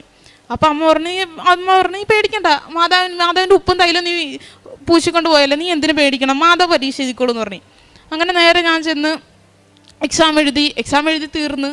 എക്സാം എഴുതിയിട്ട് കോൺഫിഡൻസ് ഇല്ല, തോറ്റെന്ന് തന്നെ വീട്ടിൽ വന്നു. ഞാൻ പറഞ്ഞമ്മ തോറ്റമ്മ വിട്ടേക്ക്, നമുക്ക് പിന്നെ സേ എഴുതാന്ന് പറഞ്ഞ് തന്നെ വീട്ടിൽ വന്നിട്ട് പിന്നെ ടെൻഷനായി, ദൈവമേ തോറ്റു പോകുക, അതിന് അടുത്ത ഡിഗ്രിക്ക് കയറണം. കാരണം ഇനിയും ഇത് മുന്നോട്ട് കൊണ്ടുപോകണമെങ്കിൽ ഡിഗ്രി +2 ജയിച്ചാലേ ഇത് മുന്നോട്ട് പോകാൻ പറ്റുള്ളൂ. അങ്ങനെ നേരെ വീട്ടിൽ വന്നപ്പോൾ അപ്പം അമ്മ പറഞ്ഞ്, പേടിക്കണ്ട, കുഴപ്പമില്ല, മാതാവിൻ്റെ ഇതെല്ലാം ചെയ്തല്ലേ, അതുകൊണ്ട് പേടിക്കണ്ട, ടെൻഷൻ ഉണ്ടാകണ്ടെന്ന് പറഞ്ഞു. അങ്ങനെ +2ൻ്റെ റിസൾട്ട് വന്നതും തോറ്റെന്ന് എഴുതിയ പരീക്ഷയ്ക്കാണ് C+ കിട്ടിയത്. ജയിക്കുമെന്ന് പറഞ്ഞ പരീക്ഷയ്ക്കും കിട്ടിയില്ല. പക്ഷേ തോക്കുമെന്ന് പറഞ്ഞ പരീക്ഷക്കാണ് എൻ്റെ രീതിയിൽ പറഞ്ഞാൽ നല്ല മാർക്കോടെ എനിക്ക് പാസ്സാകാൻ പറ്റിയത്. അത് അമ്മ മാതാവും ഈശോയും കൂടെ ഉള്ളതുകൊണ്ട് മാത്രമാണ് ഞാൻ ഇവിടം വരെ ഇങ്ങനെ നിൽക്കാനും അമ്മ മാതാവിൻ്റെ ഇവിടെ നിന്ന് ഇങ്ങനെ പറയാൻ പറ്റിയതും എല്ലാം അമ്മ മാതാവിൻ്റെ ഈശോയുടെയും കൂടെ ഉള്ളത് കൊണ്ടാണ്. പ്രേക്ഷിത പ്രവർത്തനമായിട്ട് ഞാൻ ചെയ്യുന്നത്, ഇവിടുന്ന് കൃത്യമായിട്ട് പത്രം കൊണ്ടുപോയി എല്ലാ മാസവും വരും. എല്ലാ മാസവും വന്ന് പത്രം മേടിച്ചുകൊണ്ട് പോയി എല്ലായിടത്തും കൊടുക്കും. ചില പള്ളികൾ ദൂരെ പോയി പള്ളികളിലും കൊടുക്കാറുണ്ട്. പിന്നെ കാരുണ്യ പ്രവർത്തികൾ എന്ന് പറഞ്ഞാൽ കഴിഞ്ഞ ഒരു ദിവസം കൊച്ചിനൊരു ആദരവുണ്ടായിരുന്നു. ആദരവിന് ഹസ്ബൻഡ് ചെന്നപ്പോഴത്തേക്ക് ഒരു ഓട്ടിസം ബാധിച്ച ഒരു കുഞ്ഞിനെ കണ്ടു. അപ്പോൾ ഇവളുടെ അത്രയും പ്രായം തോന്നിക്കുമെന്ന് പറഞ്ഞു. അപ്പോൾ എന്നോട് പറഞ്ഞു, ഈ പ്രാവശ്യം എന്തെങ്കിലും കാരുണ്യപ്രവൃത്തി ചെയ്യാൻ താല്പര്യമുണ്ടെങ്കിൽ ആ മോൾക്ക് തന്നെ എന്തെങ്കിലും ചെയ്യണമെന്ന് പറഞ്ഞു. അപ്പോൾ ഞാൻ വിചാരിച്ചു എന്തെങ്കിലും ഭക്ഷണം വാങ്ങിച്ചുകൊണ്ട് പോയാൽ നമുക്കറിയത്തില്ല അവർക്ക് കൊടുക്കുന്ന എന്തുവാന്ന്. അപ്പോൾ ഞാൻ ഡ്രസ്സ് വാങ്ങിച്ചുകൊണ്ട് വന്നു. അങ്ങനെ 3 ജോഡി ഡ്രസ്സും ഇന്നറും ഒക്കെ ആയിട്ട് ഞാൻ ഹസ്ബൻഡും കൂടി ആ മോളുടെ അടുത്ത് ചെന്നപ്പോഴുണ്ട് 17 വയസ്സായെന്ന് പറഞ്ഞു. പക്ഷേ മുട്ടിലെഴഞ്ഞ് നടക്കുക. അപ്പം ഞാൻ ചെന്നപ്പോഴത്തേക്ക് എന്നെ ഇങ്ങ് വല്ലാണ്ട് രൂക്ഷമായിട്ട് നോക്കിയാണ്, എന്നെ പരിചയമില്ലല്ലോ. അപ്പം ഞാൻ പറഞ്ഞു, മോളെ കാണാൻ വേണ്ടി ആൻറ്റി വന്നേന്ന് പറഞ്ഞ്. അപ്പോൾ അകത്തോട്ട് കയറ്റിയില്ല. അപ്പോൾ ഞാൻ പറഞ്ഞ മോൾക്ക് സമ്മാനമൊക്കെ വാങ്ങിച്ചുകൊണ്ടാണ് വന്നിരിക്കുന്നത്. അപ്പോൾ പുള്ളിക്കാരിക്ക് എന്തോ പിടികിട്ടി, പുള്ളിക്കാരി ചിരിച്ചുകൊണ്ട് നിരങ്ങി അങ്ങ് അകത്തോട്ട് കയറി. പിന്നാലെ ഞാനും കയറി. അപ്പോൾ ചെന്നപ്പോൾ തന്നെ സമ്മാനം എന്ന് പറഞ്ഞ കാരണം അത് തുറന്നു നോക്കാനുള്ളൊരു ആഗ്രഹം കാണിച്ചു. അപ്പോൾ തുറന്ന് നോക്കി, അപ്പോൾ ഉടുപ്പാണ്. അപ്പോൾ പുള്ളിക്കാരി എന്നോട് ചോദിച്ചു, എനിക്കാണോ വാങ്ങിച്ചത്? ഞാൻ പറഞ്ഞു, മോക്കാണ് വാങ്ങിച്ചതെന്ന് പറഞ്ഞു. എന്നാൽ ഞാൻ ഇപ്പം തന്നെ ഇട്ടോട്ടെ എന്ന് പറഞ്ഞു. അപ്പോൾ എൻ്റെ മുന്നിൽ നിന്ന് തന്നെ അതങ്ങ് ഉടുപ്പിട്ടപ്പോൾ അതിൽ സന്തോഷം നമുക്ക് സന്തോഷം കാണണമായിരുന്നു. കാര്യം അവരുടെ സന്തോഷം നമുക്ക് കണ്ടു നിൽക്കാൻ പറ്റത്തില്ല. പിന്നെ അതുപോലെ തന്നെ കാരുണ്യപ്രവർത്തനം ചെയ്യാറുണ്ട്. എൻ്റെ അടുത്ത് ആരെന്ത് ചോദിച്ചാലും ഞാൻ കൊടുക്കുവത് എന്നെക്കൊണ്ട് സാധിക്കുന്ന രീതിയിൽ ഞാൻ കൊടുക്കാറുണ്ട്. പിന്നെ കൃത്യമായിട്ട് ഉടമ്പടികൾ പാലിക്കാറുണ്ട്. അച്ഛൻ്റെ ഡെയിലി ബ്രെഡ് രാവിലെ കൂടാറുണ്ട്, കൊന്ത ചൊല്ലാറുണ്ട്, കൃത്യമായിട്ട് ബൈബിൾ വായിക്കാറുണ്ട്, ദിവസവും പള്ളിയിൽ പോകാറുണ്ട്. 2 ആഴ്ചയിലൊരിക്കൽ കുമ്പസാരിക്കാറുണ്ട്. കുടുംബ പ്രാർത്ഥന മുടക്കത്തില്ല, അത് കൃത്യമായിട്ട് ഞങ്ങൾ 7:30 ജപമാല ചൊല്ലും. അത് എല്ലാവരും കൂടി, കുടുംബത്തിലുള്ള എല്ലാവരും കൂടി ഇരുന്നാണ് ജപമാല ചൊല്ലുന്നത്. ജീവിതത്തിൽ വന്ന മാറ്റം എന്ന് പറഞ്ഞാൽ ഇപ്പോൾ കുഞ്ഞുങ്ങൾ കൃത്യമായി സ്കൂളിൽ പോകാൻ സമയമാകുമ്പോൾ എനിക്ക് സമയമില്ലെങ്കിൽ കൂടി എന്നോട് ചോദിക്കും, മാതാവിൻ്റെ തൈലം വിട്ടതാ, മാതാവിൻ്റെ തിരി കത്തിച്ച് പ്രാർത്ഥിച്ചിട്ടാണ് അവർ പോകാറുള്ളത്. നാവിൽ ഉപ്പും ഇട്ടിട്ടാണ് അവർ പോകാറുള്ളത്. മോള് ഇപ്പോൾ 18 വയസ്സ് കഴിഞ്ഞ് ഇപ്പോൾ കൊച്ച് ഉടമ്പടി എടുത്തിട്ടുണ്ട്. ഇപ്പോൾ ഞങ്ങളുടെ വീട്ടിൽ ഞങ്ങൾ 3 പേരും ഉടമ്പടിയിലാണ്. ഞാനിപ്പോൾ 8 പുതുക്കി നിൽക്കുവാണ്. എനിക്ക് ഇപ്പോൾ ഈ മാസം തീരാറാകുമ്പോഴാണ് 9ാമത്തെ പുതുക്കേണ്ടത്. കൃത്യമായിട്ട് വന്ന് ഞാൻ പുതുക്കാറുണ്ട്. ഈശോയ്ക്കും അമ്മയ്ക്കും, ഞങ്ങൾ ഇവിടം വരെ എത്തിച്ച ഈശോയ്ക്കും അമ്മയ്ക്കും ഒരു കോടാനുകൂടി നന്ദി. ഇനി എൻ്റെ ജീവിതം വരെ ഞങ്ങളെപ്പോഴും ഉടമ്പടിയിലായിരിക്കും. കാരണം ഉടമ്പടി ഒരു ദിവസം പോലും ഞാൻ ഉടമ്പടി തീരുന്ന ദിവസം 91ാമത്തെ ദിവസം വന്ന് ഞാൻ ഉടമ്പടി എടുക്കുന്ന ആളാണ്. കഴിഞ്ഞ മാസമാണ് ഇവിടെ തിരി വായിക്കാൻ വന്നപ്പോൾ അവിടുത്തെ ചേച്ചി പറഞ്ഞ ഉടമ്പടി കഴിഞ്ഞു പോയെന്ന് പറഞ്ഞു. അപ്പോഴാണ് ഞാൻ അറിയുന്നത് 2 ദിവസം കഴിഞ്ഞു പോയി കഴിഞ്ഞാൽ ഞാൻ വന്നത്. കൃത്യമായിട്ട് ഞാൻ 91ാമത്തെ ദിവസം അല്ലെങ്കിൽ 92ാമത്തെ ദിവസം ഞാൻ കൃത്യമായിട്ട് വന്ന് ഇവിടെ ഉടമ്പടി എടുത്തിരിക്കും. എന്നും എപ്പോഴും ഞാൻ ഉടമ്പടിയിലായിരിക്കും. അതാണ് എൻ്റെ ആഗ്രഹം. ഞങ്ങൾ ആഹ്ലാദിക്കും. അങ്ങനെ ഞങ്ങളുടെ ദൈവത്തിൻ്റെ നാമത്തിൽ ഞങ്ങൾ വിജയ പതാക പാറിക്കും. കർത്താവ് നിൻ്റെ അപേക്ഷകൾ കൈക്കൊള്ളട്ടെ. സങ്കീർത്തനം 20:5 വചനമാണ്. ദൈവത്തിൽ പൂർണ്ണമായി ആശ്രയിക്കുമ്പോൾ ഉടമ്പടിയിൽ ദൈവം നമ്മുടെ പ്രാർത്ഥന കേട്ട് ആ പ്രാർത്ഥനകൾക്ക് മറുപടി നൽകും. നമ്മുടെ ജീവിതം വിജയത്തിലേക്ക് നയിക്കുകയും വിജയത്തിൻ്റെ സാക്ഷിയായി പതാക പാറിക്കുവാനുള്ള ഒരവസരം തുറന്നു തരികയുമാണ് ഈശോയും അമ്മയും നമ്മുടെ ജീവിതത്തിൽ ചെയ്യുന്നത്. എല്ലാ സാഹചര്യങ്ങളിലും ഒരുപക്ഷെ പരീക്ഷണങ്ങളാവാം, പരീക്ഷകളാവാം, മത്സരങ്ങളാവാം. ഉടമ്പടിയിൽ ഉറച്ചു നിൽക്കുമ്പോൾ നമ്മുടെ ജീവിതത്തിൽ വിജയം ദൈവകൃപയാലാണ് എന്ന് തിരിച്ചറിയുമ്പോൾ നമ്മുടെ ജീവിതം മറ്റുള്ളവർക്ക് വിശ്വാസത്തിൻ്റെ, അമ്മയുടെ പ്രത്യക്ഷീകരണത്തിൻ്റെ ഒരു സാക്ഷിയായി മാറുവാൻ സാധിക്കും. മേരി മൈക്കിൾ എന്ന മകൾ അന്ന ഹെലനും നമ്മളോട് സാക്ഷ്യപ്പെടുത്തിയതും ദൈവത്തിൻ്റെ കൃപ അനുഭവിച്ചറിഞ്ഞ ഒരു വലിയ ദൈവാനുഭവ സാക്ഷ്യമാണ്. ആദ്യമായിട്ട് ഈ മകൾ ഉടമ്പടി ജീവിതം മുന്നോട്ട് നയിക്കുന്ന ഒരു സഹോദരിയാണ്. 8 പ്രാവശ്യം പുതുക്കി, 1 പ്രാവശ്യം സാക്ഷ്യം പറയുന്നത് 2ാമത്തെ സാക്ഷ്യമാണ്. മകൾ ഒരു റോയിങ് പ്ലെയറാണ്. നാഷണൽ ലെവലിൽ പല പ്രാവശ്യവും മത്സരിച്ചിട്ടുണ്ട്. +2 പരീക്ഷയ്ക്ക് പോകുവാൻ നേരം +2 പരീക്ഷയുടെ പ്രീവിയസ് ഡേ, അതായത് തലേ ദിവസവും മഹാരാഷ്ട്രയിൽ 43rd സീനിയർ നാഷണൽ റോയിങ് ചാമ്പ്യൻഷിപ്പിൽ പോയിട്ട് വന്നതേ ഉള്ളൂ.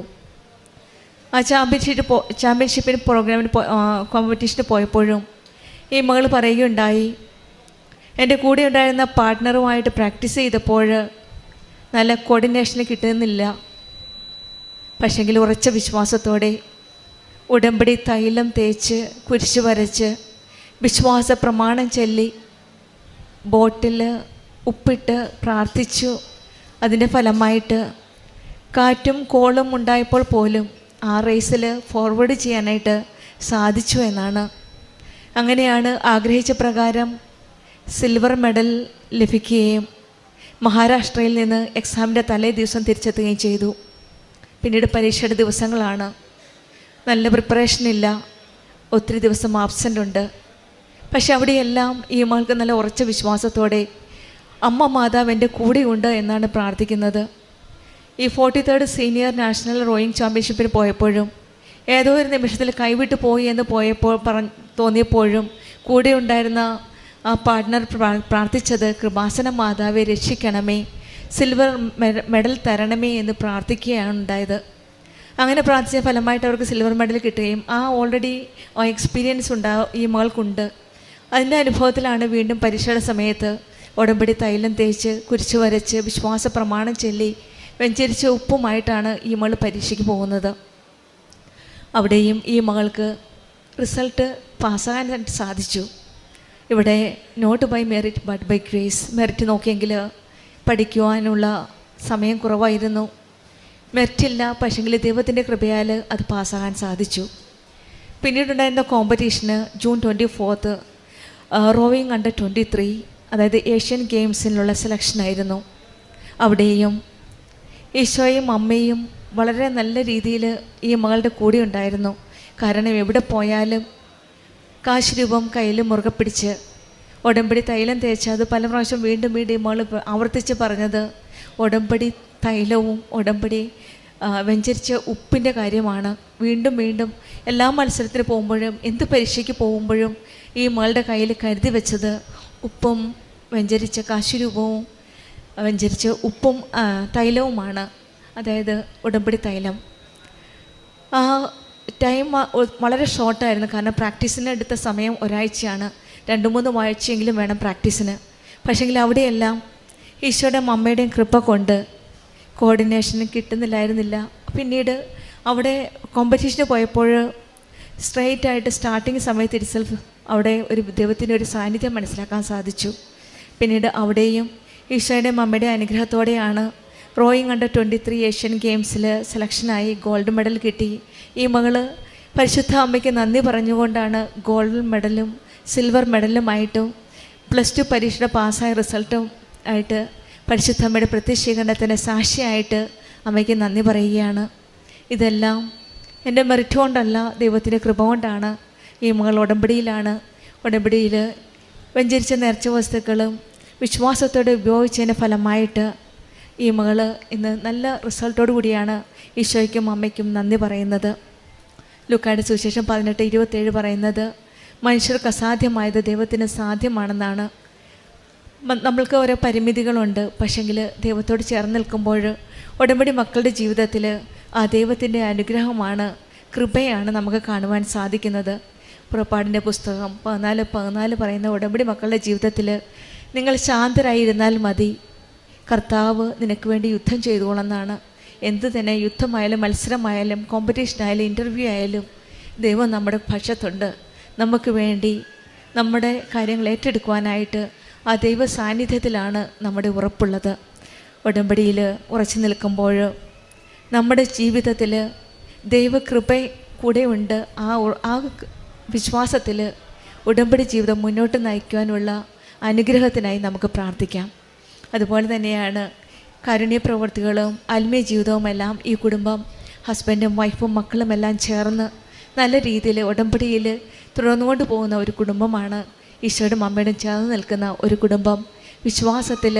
വിശ്വാസ കൈമാറ്റം ചെയ്തുകൊണ്ട് മക്കൾ കൂടി വിശ്വാസത്തിലേക്ക് ആത്മീയതയിലേക്ക് വളർന്നുകൊണ്ട് പോരാനായിട്ട് ഒരു വഴി തെളിച്ചു കൊടുക്കുകയാണ്. ഈ മകൾ ഉടമ്പടി എടുത്തു. 18 വയസ്സായപ്പോഴേ ഉടമ്പടി എടുക്കാൻ സാധിച്ചു.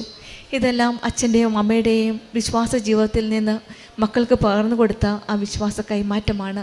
അതുകൊണ്ട് തന്നെയാണ് ജീവിതത്തിലെ വിജയം പാറിക്കാനുള്ള ആ സാഹചര്യം ഈശോയും അമ്മയും ഒരുക്കി കൊടുക്കുന്നത്.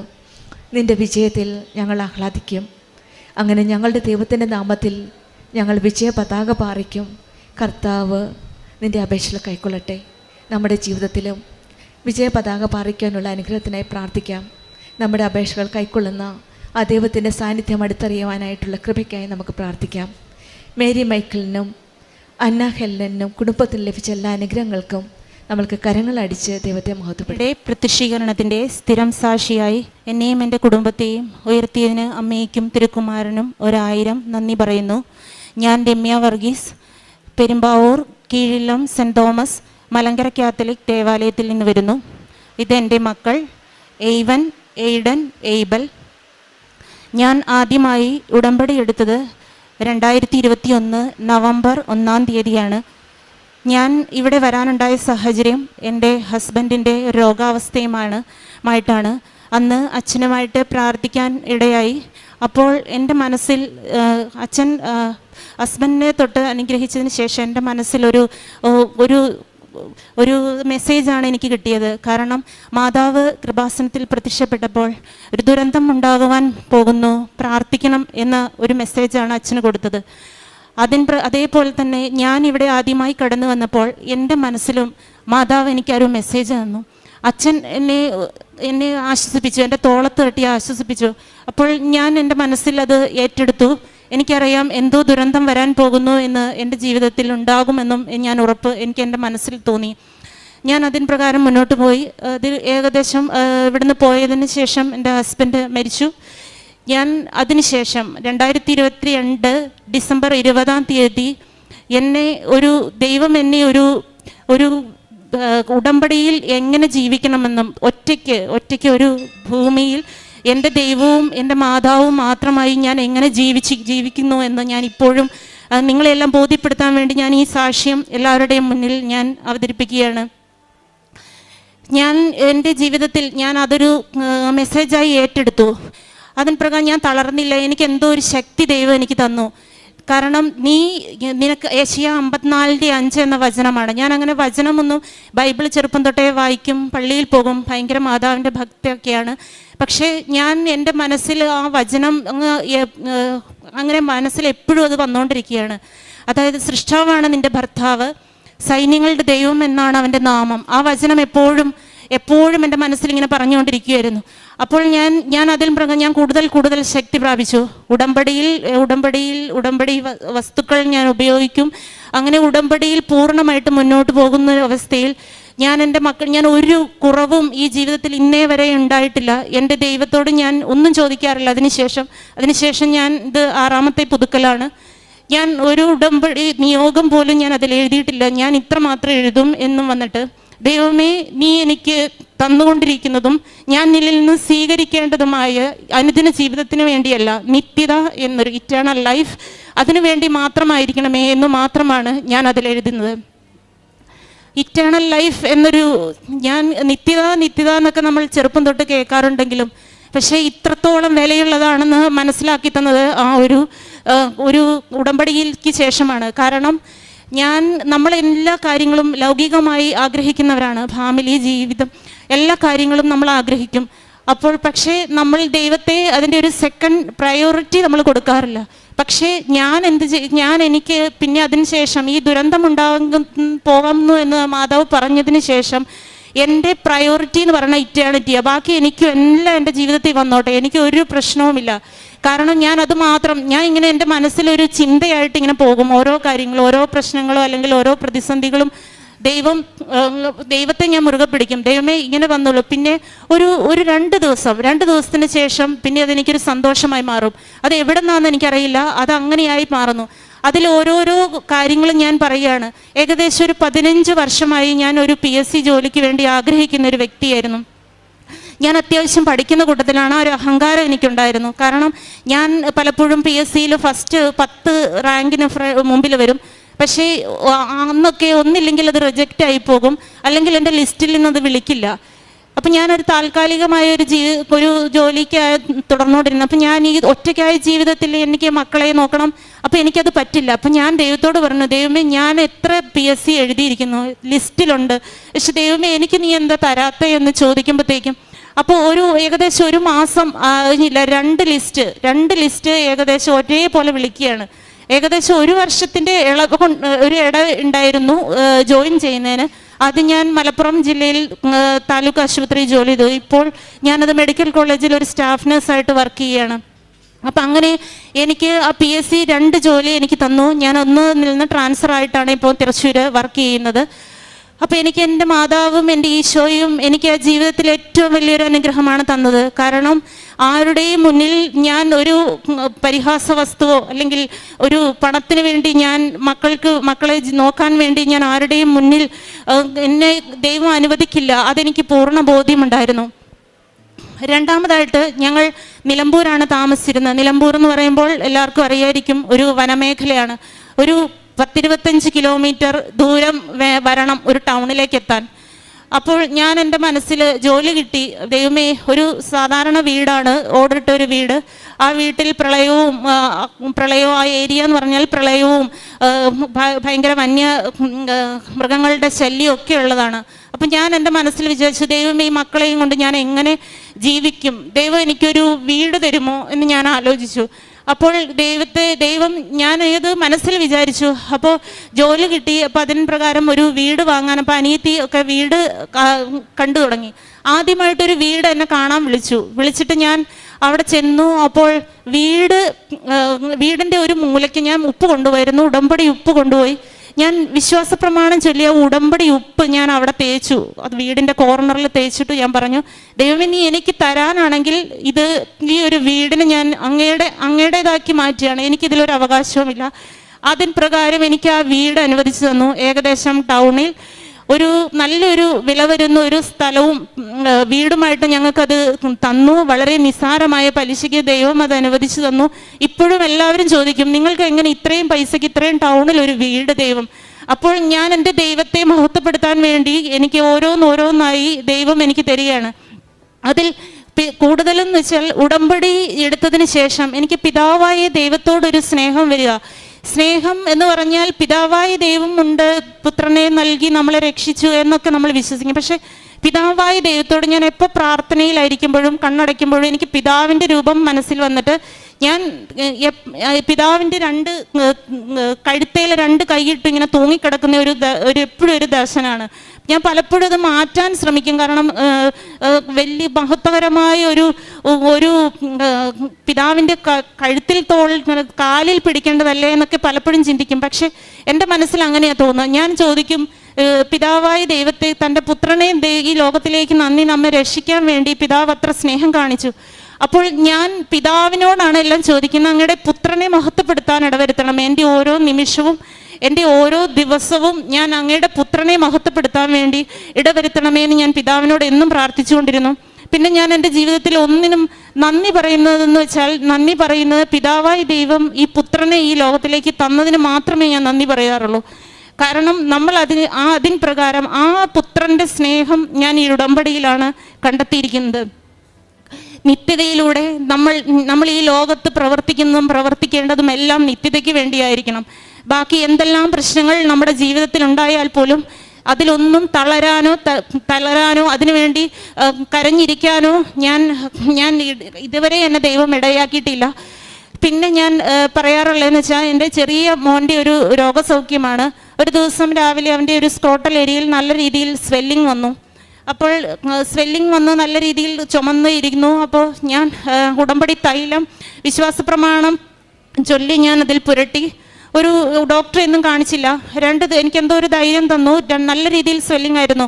അപ്പോൾ 2 ദിവസം ഞാനത് പ്രാർത്ഥിച്ചു, ഉടമ്പടി തൈലം തേച്ചു. രാവിലെയും വൈകുന്നേരം ഉടമ്പടി തൈലം തേച്ച് വിശ്വാസപ്രമാണം ചൊല്ലി ദൈവത്തോട് പറഞ്ഞു, ദൈവമേ ഇത് അങ്ങേക്ക് അറിയാമല്ലോ, എൻ്റെ ബുദ്ധിമുട്ടുകളും പ്രയാസങ്ങളും അറിയാമല്ലോ, എനിക്ക് ഒരു രോഗത്തിൻ്റെ പുറകെ നടക്കാൻ എനിക്ക് ഇനിയാവില്ല, നീ അത് ഏറ്റെടുക്കണമേ എന്ന് ഞാൻ പ്രാർത്ഥിച്ചു. അതിൻ പ്രകാരം അത് ദൈവം അത്ഭുതകരമായി സൗഖ്യം നൽകി. പിന്നെ ഞാൻ എൻ്റെ ജോസഫച്ചൻ എല്ലാ ആഴ്ചയിലും ധ്യാനത്തിൽ എനിക്കൊരു ബൂസ്റ്റാണത്. കാരണം ഞാൻ എന്തെങ്കിലും എൻ്റെ മനസ്സിൽ തോന്നിയാൽ അതിൻ്റെ ഉത്തരമായിട്ടാണ് ജോസഫച്ചൻ്റെ ഓരോ ധ്യാനവും എനിക്ക് തരുന്നത്. അപ്പോൾ ഞാൻ എന്നും എൻ്റെ മനസ്സിൽ ചിലപ്പം ദൈവത്തിൽ ആശ്രയിച്ചാൽ പോലും എൻ്റെ ബുദ്ധിമുട്ടുകൾ എനിക്ക് സഹിക്കാൻ പറ്റാവുന്ന തരത്തിലാകുമ്പോൾ ഞാൻ പറയും, ഈ ജോസഫച്ചൻ്റെ ധ്യാനം കൂടും. വെറുതെ ഞാൻ ട്രാവൽ ചെയ്യുമ്പോഴും അല്ലാതെയൊക്കെ ജോസഫച്ചൻ്റെ ധ്യാനം കൂടുമ്പോൾ എനിക്ക് എന്തെങ്കിലും ഒരു മെസ്സേജ് അതിൽ നിന്ന് തരും. അപ്പോൾ എനിക്ക് ഏറ്റവും നൽകിയ എനിക്ക് എൻ്റെ മനസ്സിനെ ബോധ്യപ്പെട്ട ഒരു വചനം എന്ന് പറഞ്ഞാൽ വിലാപങ്ങൾ 3:27. യൗവനത്തിൽ മുഖം വഹിക്കാൻ കർത്താവിന് പ്രീതികരമാണ്, അത് അവിടുന്ന് തരുമ്പോൾ മൗനമായിരിക്കണം. അതായത് പരാതി പറയരുത്. ഞാൻ ഒരു പരാതിയും പറയുന്നില്ല. പക്ഷേ ദൈവം എന്നെ നടത്തുന്നു, ഏറ്റവും സൗഭാഗ്യകരമായ രീതിയിൽ നടത്തുന്നു. മക്കളെ പഠിപ്പിക്കുന്നു, നല്ല രീതിയിൽ വിദ്യാഭ്യാസം നൽകുന്നു, ജീവിതത്തിൽ എല്ലാ ഉത്തരവാദിത്തങ്ങളും നടത്തുന്നു. അതെല്ലാം ഞാൻ ഈ ഉടമ്പടിയുടെ ബലത്തിലാണ്. അതായത് സഹനങ്ങളിൽ നമ്മൾ തളരുമ്പോൾ ചാരിക്കിടക്കാനുള്ളൊരു ഇടമായിട്ടാണ് ഈ ഉടമ്പടിയെ ഞാൻ കാണുന്നത്. എന്നും ഞാൻ അതിൽ ജീവിക്കാനും ഞാൻ ഇതിലൊരു സാക്ഷ്യം തുടർന്നുകൊണ്ടേയിരിക്കും. അതായത് ഞാൻ ഉടമ്പടി പുതുക്കിയാൽ മാത്രമല്ല, ഞാൻ ഉടമ്പടിയിലാണ് ജീവിക്കുന്നത്. എന്നും പ്രത്യക്ഷീകരണ പ്രാർത്ഥന ചൊല്ലും, കുർബാനയിൽ പങ്കുകൊള്ളും. കുർബാന എന്ന് പറയുമ്പോൾ ഞാൻ ഇപ്പോൾ ജോലി ചെയ്യുന്ന ഏകദേശം 90 കിലോമീറ്റർ ദൂരമുണ്ട് താമസിക്കുന്ന സ്ഥലത്തുനിന്ന്. അപ്പോൾ 90 കിലോമീറ്റർ എന്ന് പറയുമ്പോൾ ഏകദേശം നിങ്ങൾക്കൊക്കെ ചിന്തിക്കാം. പക്ഷേ ഞാനൊരു 20 കിലോമീറ്റർ ദൂരത്തിൽ യാത്ര ചെയ്ത ക്ഷീണം പോലും എനിക്ക് ഉണ്ടാവില്ല.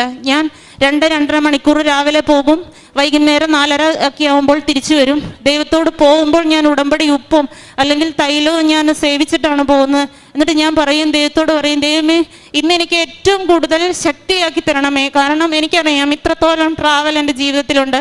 കാരണം എനിക്ക് വരാതിരിക്കാൻ പറ്റില്ല, മക്കളുടെ അടുത്ത് വരാതിരിക്കാൻ പറ്റില്ല. പ്രായമായ മാതാപിതാക്കളുള്ളത്, കാരണം അവരെ ശ്രദ്ധിക്കാനും എടുക്കാനും എനിക്ക് വേറെ ഈ ജീവിതത്തിൽ ആരുമില്ല. അപ്പോൾ ദൈവം എനിക്ക് കൂടുതൽ ശക്തി തരും. കൂടുതൽ ശക്തി തരും എന്ന് പറയുമ്പോൾ അതങ്ങ് ഞാൻ ട്രാവൽ ചെയ്യുക എന്ന് പറയുമ്പോൾ ഒരു സ്കൂട്ടിയിൽ ഒരു 10 മിനിറ്റ് സഞ്ചരിക്കേണ്ടതുണ്ട് രാത്രിയിൽ. അപ്പോൾ ഞാനത് ഏറ്റവും കൂടുതൽ എനിക്കങ്ങ് ഭയങ്കരമായിട്ട് ധൈര്യം തരും. ഞാൻ 121 സങ്കീർത്തനവും മാതാവിൻ്റെ പ്രത്യക്ഷീകരണ പ്രാർത്ഥനയൊക്കെ ചൊല്ലിക്കൊണ്ട് കൊന്തയൊക്കെ ചൊല്ലിക്കൊണ്ടാണ് പോകുന്നത്. എനിക്കൊരു ബുദ്ധിമുട്ടും ഇതുവരെ ഉണ്ടായിട്ടില്ല. പിന്നെ വേറൊരു അനുഗ്രഹം എന്ന് പറയുമ്പോൾ ഇപ്പം ഞാനിങ്ങനെ എൻ്റെ മനസ്സിൽ ഈ വിലാപങ്ങൾ 3:27 എൻ്റെ മനസ്സിൽ ഇപ്പോൾ എപ്പോഴും നോക്കും. എൻ്റെ ജീവിതത്തിൽ എനിക്ക് ദൈവം ആരോഗ്യം തന്നിട്ടുണ്ട്. ഞാൻ മറ്റുള്ളവർക്ക് വേണ്ടി ദൈവം എനിക്ക് തന്ന കൃപ മറ്റുള്ളവരിലേക്ക് പകർന്നുകൊണ്ടിരിക്കണം.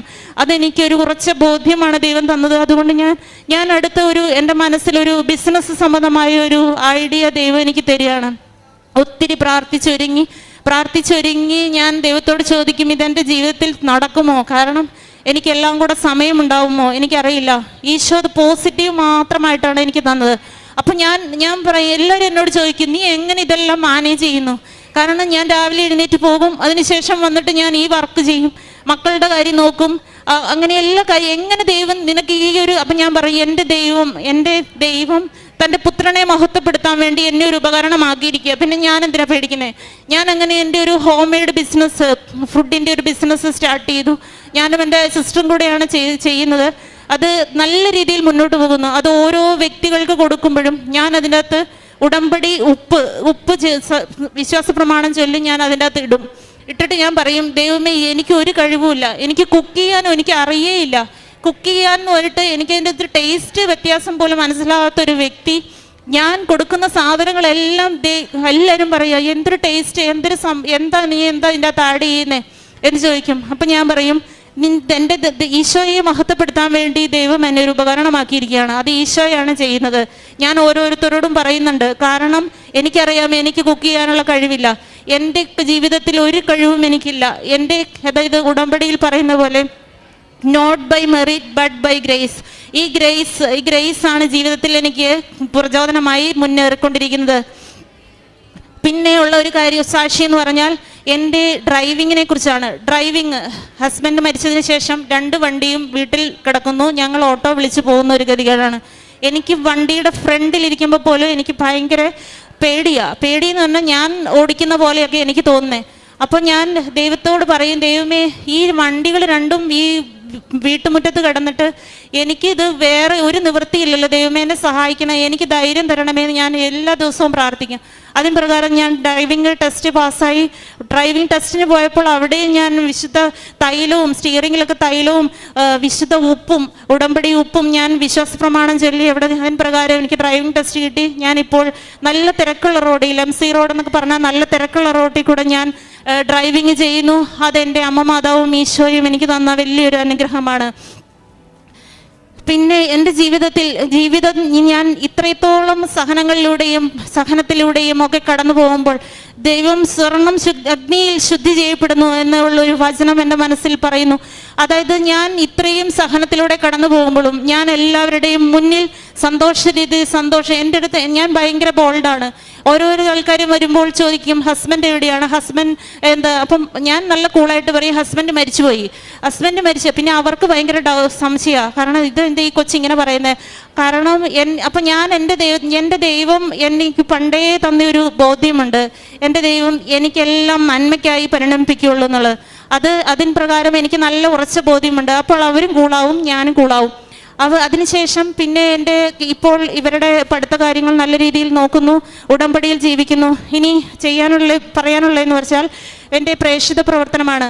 അപ്പം നേഴ്സിംഗ് എന്ന ജോലി ഞങ്ങൾ വളരെ പാവപ്പെട്ട, പഠിക്കാനൊന്നും ഒരു പണവുമൊന്നും ഇല്ലാതിരുന്ന സമയത്ത് ഈ നേഴ്സിംഗ് എന്ന ജോലി എൻ്റെ മനസ്സിലേക്ക് ഈശോ തന്നു. അപ്പോൾ അന്ന് ലോണൊക്കെ എടുത്താണ് പഠിച്ചത്. പക്ഷേ ഈ നേഴ്സിംഗ് എന്ന ജോലിയിലൂടെ ഈശോയുടെ കരുണ മറ്റുള്ളവരിലേക്ക് കൊടുക്കാനുള്ള ഒരു ഉപാധിയായിട്ട് എനിക്ക് അന്ന് തോന്നിയത്. പക്ഷെ അത് എത്രത്തോളം ഇത്ര മനോഹരമായിട്ട് ഞാൻ ചെയ്യുന്നെന്ന് എനിക്ക് നല്ല ബോധ്യമുണ്ട്. കാരണം എനിക്ക് ഒരാളെ കണ്ടാൽ എനിക്ക് ഈശോയുടെ കരുണ ഓർമ്മ വരും. ഈശോയുടെ കരുണ എന്ന് വെച്ചാൽ പ്രത്യേകിച്ച് ഗവൺമെൻറ് സെറ്റപ്പിലൊക്കെ ആകും വർക്ക് ചെയ്യുമ്പോൾ നമുക്ക് മനസ്സിലാകും. അവിടെ വന്ന് ഓരോ രോഗികളും വളരെ കഷ്ടപ്പാടും പ്രയാസങ്ങളും നിറഞ്ഞ ഒരു അനുഭവ രീതിയിലൂടെ കടന്നു പോകുന്ന സ്ഥിര രോഗവും എല്ലാം.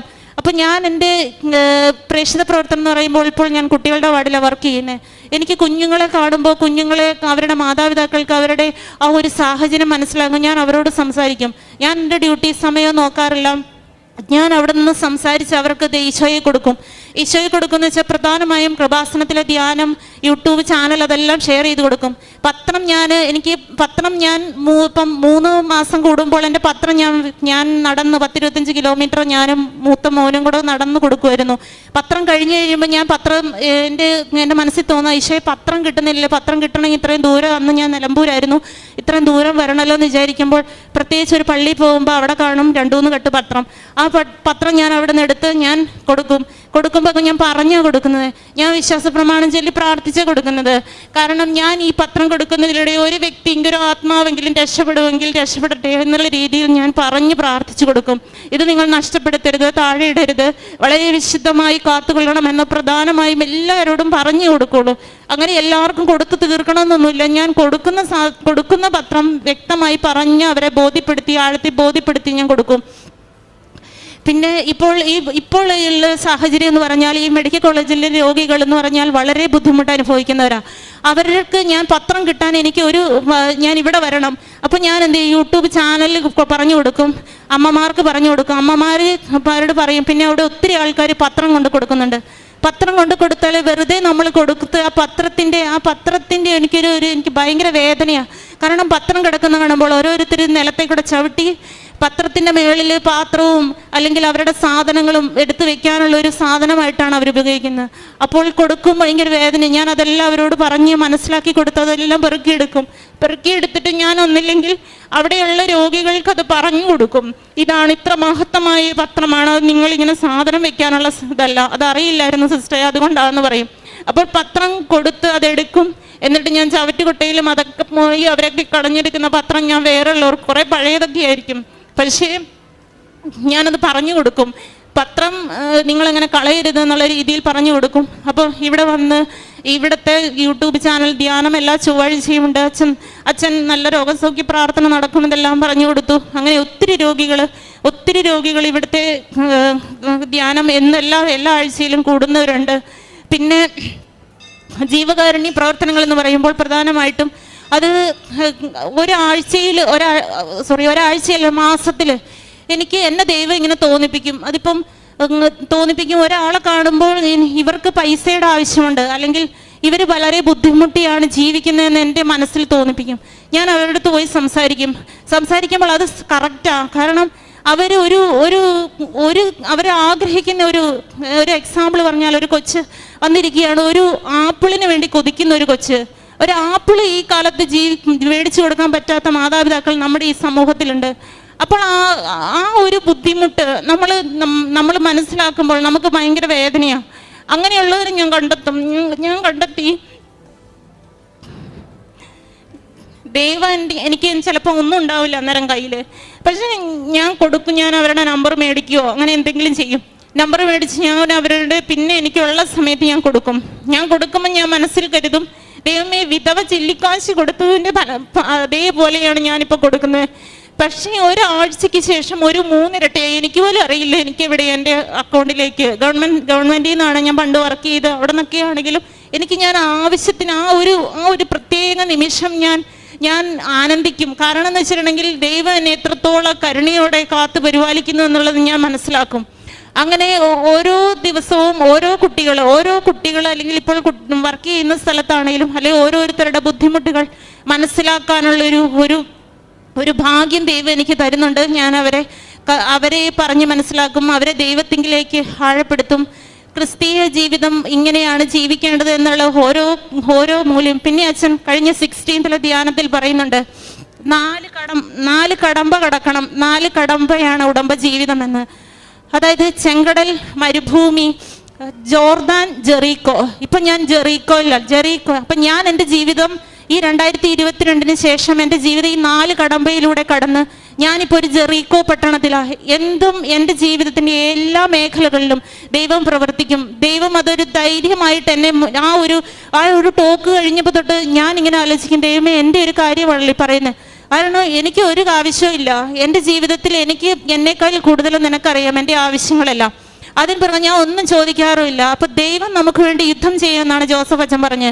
അത് ശരിക്കും എൻ്റെ ജീവിതത്തിൽ ഞാൻ അനുഭവിച്ചുകൊണ്ടിരിക്കുകയാണ്. ദൈവമാണ് എനിക്ക് വേണ്ടി യുദ്ധം ചെയ്യുന്നത്. ഞാൻ ഒരു കാലത്തും തളരില്ല. ഞാനിത് ഈ പറയുമ്പോൾ ഞാൻ നിങ്ങളിൽ പലർക്കും ഒരു പ്രചോദനമാവട്ടെ. എൻ്റെ സാക്ഷ്യം ഈ ഒരു സാക്ഷ്യത്തിലൂടെ പലർക്കും ഒരു പ്രചോദനമാവുന്നത് വഴി എനിക്ക് എൻ്റെ ജീവിതത്തിൽ എൻ്റെ ദൈവത്തെ മഹത്വപ്പെടുത്താനുള്ള ഒരു ഉപാധിയായിട്ട് കൂടി ഞാൻ ഈ സാക്ഷ്യം ഈശോയുടെ അമ്മയ്ക്കുടെയും മുന്നിൽ ഞാൻ സമർപ്പിക്കുന്നു.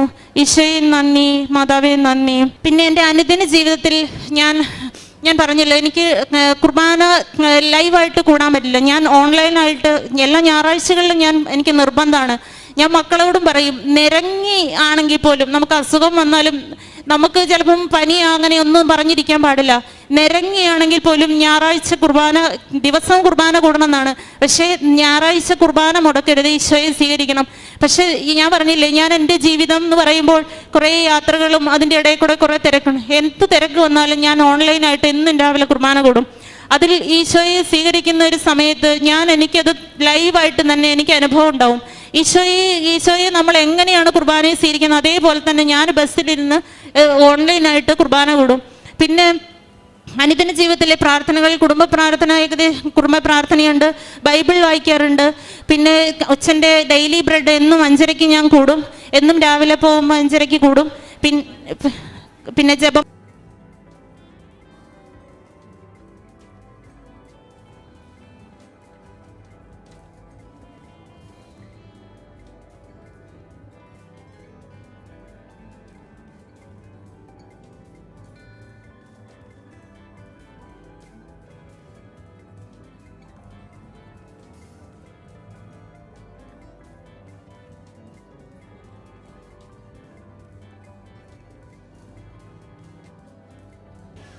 അങ്ങാണ് എൻ്റെ രക്ഷാകവചവും എൻ്റെ മഹത്വവും.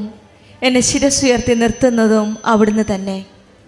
സങ്കീർത്തനം 3:3 രമി എപ്പോഴും പറയാറുണ്ട്, നമ്മുടെ ജീവിതത്തിൽ, എൻ്റെ ജീവിതത്തിൽ എപ്പോഴും ദൈവത്തെ മഹത്വപ്പെടുത്താനുള്ള ഒരു അവസരവും ഞാൻ നഷ്ടപ്പെടുത്താറില്ല. അങ്ങയുടെ പുത്രനോട്, ഈശോയുടെ അമ്മയോട് ചേർന്ന് നിന്ന് ദൈവത്തെ മഹത്വപ്പെടുത്താനുള്ള ഒരു ആഗ്രഹത്തോടു കൂടിയാണ് രമി ഉടമ്പടി ജീവിതം മുന്നോട്ട് നയിക്കുന്നത്. കിട്ടിയ അനുഗ്രഹങ്ങളെല്ലാം മറ്റുള്ളവരോട് ഷെയർ ചെയ്തു. പിന്നീടുണ്ടായിരുന്ന രോഗസൗഖ്യമാണ്. മകന് രോഗം വന്നപ്പോൾ സാധാരണ നഴ്സസ് നമുക്കറിയാം പെട്ടെന്ന് മെഡിക്കൽ ലൈനിലാണ്, ഹോസ്പിറ്റലിലേക്ക് മെഡിസിനെയാണ് ആശ്രയിക്കുന്നത്. പക്ഷേ രമ്യ ഇവിടെ ഉടമ്പടി തൈലം തേച്ച് വിശ്വാസ പ്രമാണം ചൊല്ലി ഉപയോഗിച്ചതിൻ്റെ ഫലമായിട്ട് രോഗസൗഖ്യം ലഭിച്ചു. പിന്നീട് ഈ മകൾ തന്നെ ഉൾപ്രേരണ ഉണ്ടായി ഒരു ബിസിനസ് തുടങ്ങണമെന്ന്.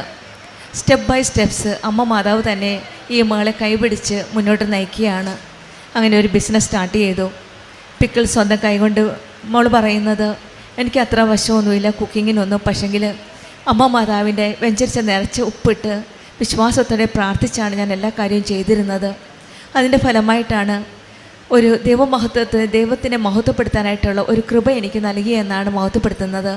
അവിടെയും not by merit but by grace, ദൈവത്തിൻ്റെ കൃപയാൽ ആ ബിസിനസ്സും നല്ല സക്സസ്ഫുള്ളായിട്ട് ഫോർവേഡ് ചെയ്യുന്നു. പിന്നീട് വെഹിക്കിൾ ലൈസൻസ്. ഒട്ടും കോൺഫിഡൻസ് ഇല്ലാത്ത രമ്യയ്ക്ക് ഒരിക്കലും സ്വയം ഒന്നും പ്രതീക്ഷിച്ചില്ല അത് ചെയ്യുവാൻ സാധിക്കും, ഡ്രൈവിംഗ് എനിക്ക് ചെയ്യുവാൻ സാധിക്കും. പക്ഷെങ്കിൽ 3 മക്കളെയുമായിട്ട് കുട്ടികളുടെ പഠിത്തം നോക്കണം, ഫ്യൂച്ചർ നോക്കണം. അതിന് പ്രകാരം തന്നെ അമ്മയോട് വീണ്ടും പ്രാർത്ഥിച്ച് ഡ്രൈവിംഗ് ടെസ്റ്റിന് പോവുകയാണ്. നേർച്ച വസ്തുക്കളായി വെഞ്ചരിച്ച് തൈലം തേച്ച് പ്രാർത്ഥിച്ച്, ഉടമ്പടി തൈലം തേച്ച് പ്രാർത്ഥിച്ച്, വെഞ്ചരിച്ച് ഉപ്പിട്ട് സ്റ്റെയറിങ്ങിൽ ഡ്രൈവിംഗ് ഉപ്പിട്ട് പ്രാർത്ഥിച്ച് അതിനുശേഷം ഡ്രൈവിംഗ് ടെസ്റ്റും പാസ്സായി. ഇവിടെയെല്ലാം നാം കാണുന്നത് രമ്യ തുടർച്ചയായിട്ട് ഈശോയോടും അമ്മയോടും ഹിതമനുസരിച്ചാണ് എല്ലാ കാര്യവും ഡിസ്കസ് ചെയ്യുന്നത്. സ്വന്തം അമ്മയോട് സംസാരിക്കുന്നത് പോലെയാണ്. മത്തായിയുടെ സുവിശേഷം 21:22 പറയുന്നത് പോലെ വിശ്വാസത്തോടെ പ്രാർത്ഥിക്കുന്നതെല്ലാം നിങ്ങൾക്ക് ലഭിക്കുമെന്നാണ്. ഈ മകൾ വിശ്വാസത്തോടെ അമ്മയോട് പ്രാർത്ഥിക്കുകയല്ല, അമ്മയോട് സംസാരിക്കുകയാണ്. ഒരു കണ്ടിന്യൂസ് ആയിട്ടുള്ള ഒരു റിലേഷൻഷിപ്പാണ്, ഒരു ആത്മീയ ബന്ധം. അതുകൊണ്ട് തന്നെയാണ് എപ്പോഴും പറയുന്നത്, എനിക്കൊരു ആത്മീയ ബന്ധത്തിലേക്ക് ഒരാത്മീയ വളർച്ചയിലേക്കാണ് ഉടമ്പടി നമ്മെ നയിക്കുന്നത്. സുഭാഷിതം 23:8 പറയുന്നത്, എപ്പോഴും ദൈവഭക്തിയിൽ ഉറച്ചു നിൽക്കുക, തീർച്ചയായും നിനക്കൊരു ഭാവിയുണ്ട്, നിൻ്റെ പ്രതീക്ഷകൾക്ക് ഭംഗം നേരിടുകയില്ല എന്ന്. ആ പ്രതീക്ഷയോടെയാണ് ദൈവത്തിൽ ഉറച്ചു വിശ്വസിച്ച് ഉടമ്പടി ജീവിതം കൂടുതൽ തീഷ്ണതയോടെ വിശ്വസ്തയോടെ. 3 മക്കളുണ്ട്, ജോലിയുണ്ട്, എങ്കിലും കാരുണ്യ പ്രവൃത്തികൾക്ക് സമയം ചിലവാക്കുന്നു. ഹോസ്പിറ്റലിൽ അവിടെയും ഇവിടെയും കിടക്കുന്ന പത്രങ്ങളെടുത്ത് പറഞ്ഞു കൊടുത്ത് ഓരോ രോഗികൾക്കും കൂടെ നിന്ന് അവരെ ദൈവത്തിലേക്ക് ദൈവമഹത്വത്തെ പറഞ്ഞ് മനസ്സിലാക്കി ദൈവത്തിലേക്ക് അടുപ്പിക്കുകയാണ്. അറിയാത്തവരെ അറിയിക്കുവാനും അറിഞ്ഞവരെ ആഴപ്പെടുത്തുവാനുമുള്ള ആ തീഷ്ണത. അതും ഹോസ്പിറ്റൽ നഴ്സായി, ഗവൺമെൻറ് ഹോസ്പിറ്റൽ നഴ്സായ ഈ മകള് അതും മറക്കുന്നില്ല. കാരുണ്യ പ്രവൃത്തികൾ ചെയ്ത് ദൈവത്തെ മഹത്വപ്പെടുത്താനായിട്ട്. ജീവിതത്തിൽ ഒന്നുമില്ല എന്ന് തോന്നുമ്പോൾ ഈശോയുടെയും അമ്മയുടെയും കരം പിടിച്ച് ഉടമ്പടി ചെയ്ത് മുന്നോട്ട് നയിക്കുമ്പോൾ പ്രതിസന്ധികളിൽ തളരാതെ മുന്നോട്ട് നയിക്കുന്നത്, ശിരസ്സുയർത്തി നിൽക്കുവാൻ സഹായിക്കുന്നത് ഉടമ്പടി ജീവിതമാണ്. പരിശുദ്ധമ്മയുടെ മാധ്യസ്ഥതയിൽ ഉടമ്പടി ജീവിതത്തിൽ നാം മുന്നോട്ട് നയിക്കുമ്പോഴാണ് ദൈവത്തെ പരിചയമായും ആശ്രയമായും സ്വീകരിച്ച് വിശ്വാസത്തിൽ ജീവിക്കുന്ന ഒരു സമർപ്പണ ജീവിതമാണ് ഉടമ്പടി. സങ്കീർത്തനം 23:4 പറയുന്നത് പോലെ, മരണത്തിൻ്റെ നിഴൽ വീണ താഴ്വരയിലൂടെയാണ് ഞാൻ നടക്കുന്നതെങ്കിലും അവിടുന്ന് കൂടെ ഉള്ളതിനാൽ ഞാൻ ഭയപ്പെടുകയില്ല എന്നാണ്. നമ്മുടെ ജീവിതത്തിലും ആ കൂടെയുള്ള ദൈവത്തിൻ്റെ സാന്നിധ്യം മനസ്സിലാക്കി നമ്മുടെ ഉടമ്പടി ജീവിതം കൂടുതൽ തീഷ്ണതയോടെ മുന്നോട്ട് നയിക്കാനുള്ള കൃപയ്ക്കായി പ്രാർത്ഥിക്കാം. ദൈവത്തെ എൻ്റെ രക്ഷാ കവചമായി സ്വീകരിച്ച് മഹത്വപ്പെടുത്തി ശിരസ്സുയർത്തി നിർത്തുന്ന ആ ദൈവത്തെ മഹത്വപ്പെടുത്തുവാനുള്ള കൃപയ്ക്കായി നമുക്ക് പ്രാർത്ഥിക്കാം. രമ്യ വർഗീസിനും കുടുംബത്തിൽ ലഭിച്ച ഈ എല്ലാ അനുഗ്രഹങ്ങൾക്കും നമ്മൾക്ക് കരങ്ങളടിച്ച് ദൈവം തിരുകുമാരനും 1000 നന്ദി. എൻ്റെ പേര് ഇന്ദു, എൻ്റെ ഹസ്ബൻഡ് വിനീത്, CRPFലാണ് വർക്ക് ചെയ്യുന്നത്. മക്കൾ 2 പേര്. അപ്പോൾ ഞാൻ 2022 ഓൺലൈൻ ആയാണ് ഉടമ്പടി എടുത്തിരുന്നത്. അതിൽ എനിക്ക് മൂത്ത മകനുണ്ട്. അപ്പോൾ രണ്ടാമതായിട്ട് ഒരു കുഞ്ഞിനെ ലഭിക്കില്ലായിരുന്നു. കാരണം എനിക്ക് PCOD നല്ലതായിട്ടുണ്ടായിരുന്നു. പീരീഡ്സ് ഇറഗുലറാണ്. അപ്പോൾ മെഡിസിൻ എടുത്തിരുന്നു. അപ്പോൾ മെഡിസിൻ എടുത്താൽ മാത്രമേ എനിക്ക് പീരീഡ്സ് ആവത്തുള്ളായിരുന്നു.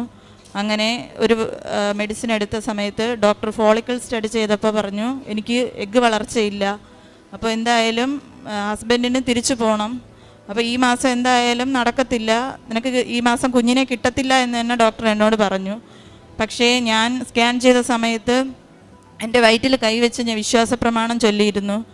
അതിൻ്റെ ഭാഗമായി ഹസ്ബൻഡ് പോയി. പിന്നെ ഞാൻ പ്രാർത്ഥിക്കുമായിരുന്നു, മാതാവേ എനിക്ക് എന്തായാലും ഞാൻ ഉടമ്പടി എടുത്തതാണ്, എനിക്ക് അമ്മ ഒരു കുഞ്ഞിനെ തരണം, അതും ഒരു പെൺകുഞ്ഞിനെ തന്നെ എനിക്ക് തരണമെന്ന് ഞാൻ ആഗ്രഹിച്ചിരുന്നു. അതിൻ്റെ ഭാഗമായിട്ട് പിറ്റേ മാസം എനിക്ക് സുഖമില്ലാതായി, പനിയൊക്കെ ആയി. അപ്പോൾ കോവിഡ് ടൈമാണ്. അപ്പോൾ ഞാൻ ഹോസ്പിറ്റലിൽ പോയി പക്ഷെ ഗുളികയൊക്കെ വാങ്ങി. എന്നാലും ഞാൻ എൻ്റെ മനസ്സിൽ പറയണു ഞാൻ പ്രഗ്നൻ്റ് ആയിരിക്കും എന്നുള്ളൊരു ഇതായിരുന്നു എൻ്റെ മനസ്സിൽ. ഞാൻ എന്തായാലും മെഡിക്കൽ സ്റ്റോറിൽ നിന്ന് ഒരു പ്രഗ്നൻസി കാർഡ് വാങ്ങി ടെസ്റ്റ് ചെയ്തു. അത് പോസിറ്റീവായിരുന്നു. അപ്പോൾ എനിക്ക് അപ്പോൾ ഞാൻ എൻ്റെ അമ്മയോട് പറഞ്ഞു, അമ്മ ഇതെനിക്ക് കൃപാസന മാതാവ് തന്ന കുഞ്ഞാണ്, സയൻസിനെ തോൽപ്പിച്ച് നിൽക്കുന്ന കുഞ്ഞാണിത്. അത് അങ്ങനെയായി. പിന്നെ ഞാനിവിടെ വന്ന് തീർത്ഥാടന ഉടമ്പടി എടുത്തു. അതിൽ ഞാൻ വെച്ചിരുന്നത് എനിക്കൊരു ജോലി, ഞാൻ 2017 B.Ed കഴിഞ്ഞതാണ്. ഇത്രയും ശ്രമിച്ചിട്ട് ഒരു ജോലി കിട്ടുന്നില്ലായിരുന്നു. ഞാൻ അച്ഛൻ്റെ ഉടമ്പടി ധ്യാനം കണ്ടുകൊണ്ടിരുന്ന സമയത്ത് ഒരു ന്യൂസ് പേപ്പർ കട്ട് കണ്ടു. ഒരു ഗസ്റ്റായിട്ടൊരു ടീച്ചർ സ്കൂളിൽ ജോലിക്ക് ഇൻ്റർവ്യൂവിന് പോയ സമയത്ത് അവിടുത്തെ HM ഞാൻ പ്രാർത്ഥിച്ചുകൊണ്ടാണ് പോകുന്നത്. മാതാവേ അമ്മ ആ ഭാഗത്ത് ഇരിക്കണം എന്ന് പ്രാർത്ഥിച്ചുകൊണ്ട് ഞാൻ ഉപ്പും കൊണ്ടാണ് പോകുന്നത്.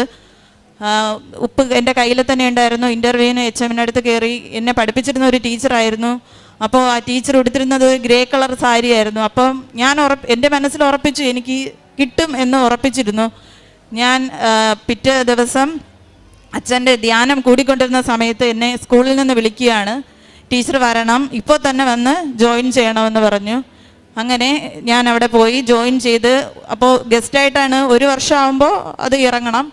അപ്പോൾ ഞാൻ എന്നും മാതാവിനോട് പ്രാർത്ഥിക്കും, മാതാവേ എനിക്ക് പെർമനൻ്റ് ആയിട്ടൊരു ജോലി ലഭിക്കണം. അങ്ങനെ അവിടെ പോയി 1.5 മാസമായപ്പോൾ നമ്മുടെ മാനേജ്മെൻറ്റിൽ രൂപതയിൽ ഒരു ടീച്ചറായിട്ട് വേക്കൻസി ഉണ്ടെന്ന് അറിഞ്ഞു. അത് ആരാണ് ഇന്ന് വാട്സപ്പിൽ എനിക്ക് ഇട്ട് തന്നതെന്ന് എനിക്ക് ഇന്നും അറിഞ്ഞുകൂടാ. ഞാൻ ആ നമ്പറിലേക്ക് വിളിച്ചിട്ട് പോലും അത് കോളൊന്നും എടുത്തിട്ടില്ല. അത് മാതാവ് തന്നെയാണെന്ന് ഞാൻ വിശ്വസിക്കുന്നു. ഞാൻ അപ്ലൈ ചെയ്തു. 1.5 മാസം ആയപ്പോൾ തന്നെ എന്നെ അവിടെ നിന്ന് എക്സാമിന് വിളിക്കുന്നു. അത് കിട്ടി. എനിക്ക് ആ ജോലി, പെർമനൻറ്റ് ജോലി കിട്ടി. അത് കഴിഞ്ഞ് ഞാൻ ഉടമ്പടിയിൽ വെച്ചതായിരുന്നു ആ ജോലി അപ്രൂവൽ ആവണം. അപ്പോൾ നമുക്ക് ഒത്തിരി ലാഗാവും അപ്രൂവൽ ആവാൻ വേണ്ടിയിട്ട് മാനേജ്മെൻറ്റിൽ. അപ്പോൾ ഞാൻ എന്നും പ്രാർത്ഥിക്കുമായിരുന്നു മാതാവിൻ്റെ കൂടെ. ഞാൻ ഓരോ ഓഫീസ് കയറി ഇറങ്ങുമ്പോഴും ഉപ്പും എല്ലാം കൊണ്ടാണ് പോകുന്നത്. ഓരോരുത്തരോട് സംസാരിക്കുമ്പോൾ ഇങ്ങനെ ഉപ്പൊക്കെ അവരുടെ മേശയിൽ അവരറിയാതെ തന്നെ ഞാൻ ഇടുമായിരുന്നു. അതിൻ്റെ ഭാഗമായിട്ട് എനിക്ക് ഈ ജൂൺ 11-ാം തീയതി എൻ്റെ അപ്രൂവൽ ഓർഡർ വന്നു. അങ്ങനെ മാതാവിനെ അനുഗ്രഹിച്ചു. അത് കഴിഞ്ഞിട്ട് എൻ്റെ മകനാണ്, അവന് അലർജി IG ലെവല് 60 പാടുള്ളൂ അവർക്ക്, കുഞ്ഞുങ്ങൾക്ക്. അവന് 5001 ഉണ്ടായിരുന്നു. അത് കഴിഞ്ഞിട്ട് അപ്പോൾ അവന് എപ്പോഴും ചുമയും തുമ്മലും ആൻറ്റിബയോട്ടിക് മാസം തോറും യൂസ് ചെയ്യേണ്ടി വന്നു. അങ്ങനെ ഡോക്ടറിൻ്റെ അടുത്ത് പോയി. അപ്പോൾ ഇവൻ IG ലെവൽ കുറയുന്നേ ഇല്ല മെഡിസിൻ എടുത്തിട്ട്. അങ്ങനെ ലെവൽ കുറയുന്നുണ്ടായിരുന്നില്ല.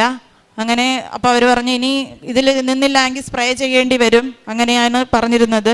പക്ഷേ ഞാൻ ഇവിടെ നിന്ന് കിട്ടിയ നമ്മുടെ ഉടമ്പടി തൈലവും ഉപ്പും എന്നും അവൻ്റെ നാവിൽ വെച്ചും അവന് കുരിശ് വരച്ച് കൊടുക്കും. പിന്നീട് അത് കുറച്ച് നാൾ മെഡിസിൻ ഞാൻ തന്നെ സ്റ്റോപ്പ് ചെയ്തു. പക്ഷേ മെഡിസിൻ സ്റ്റോപ്പ് ചെയ്യുന്ന സമയത്ത് അവന് വീണ്ടും ഇതുപോലെ ആൻറ്റിബയോട്ടിക് യൂസ് ചെയ്യേണ്ടി വരും.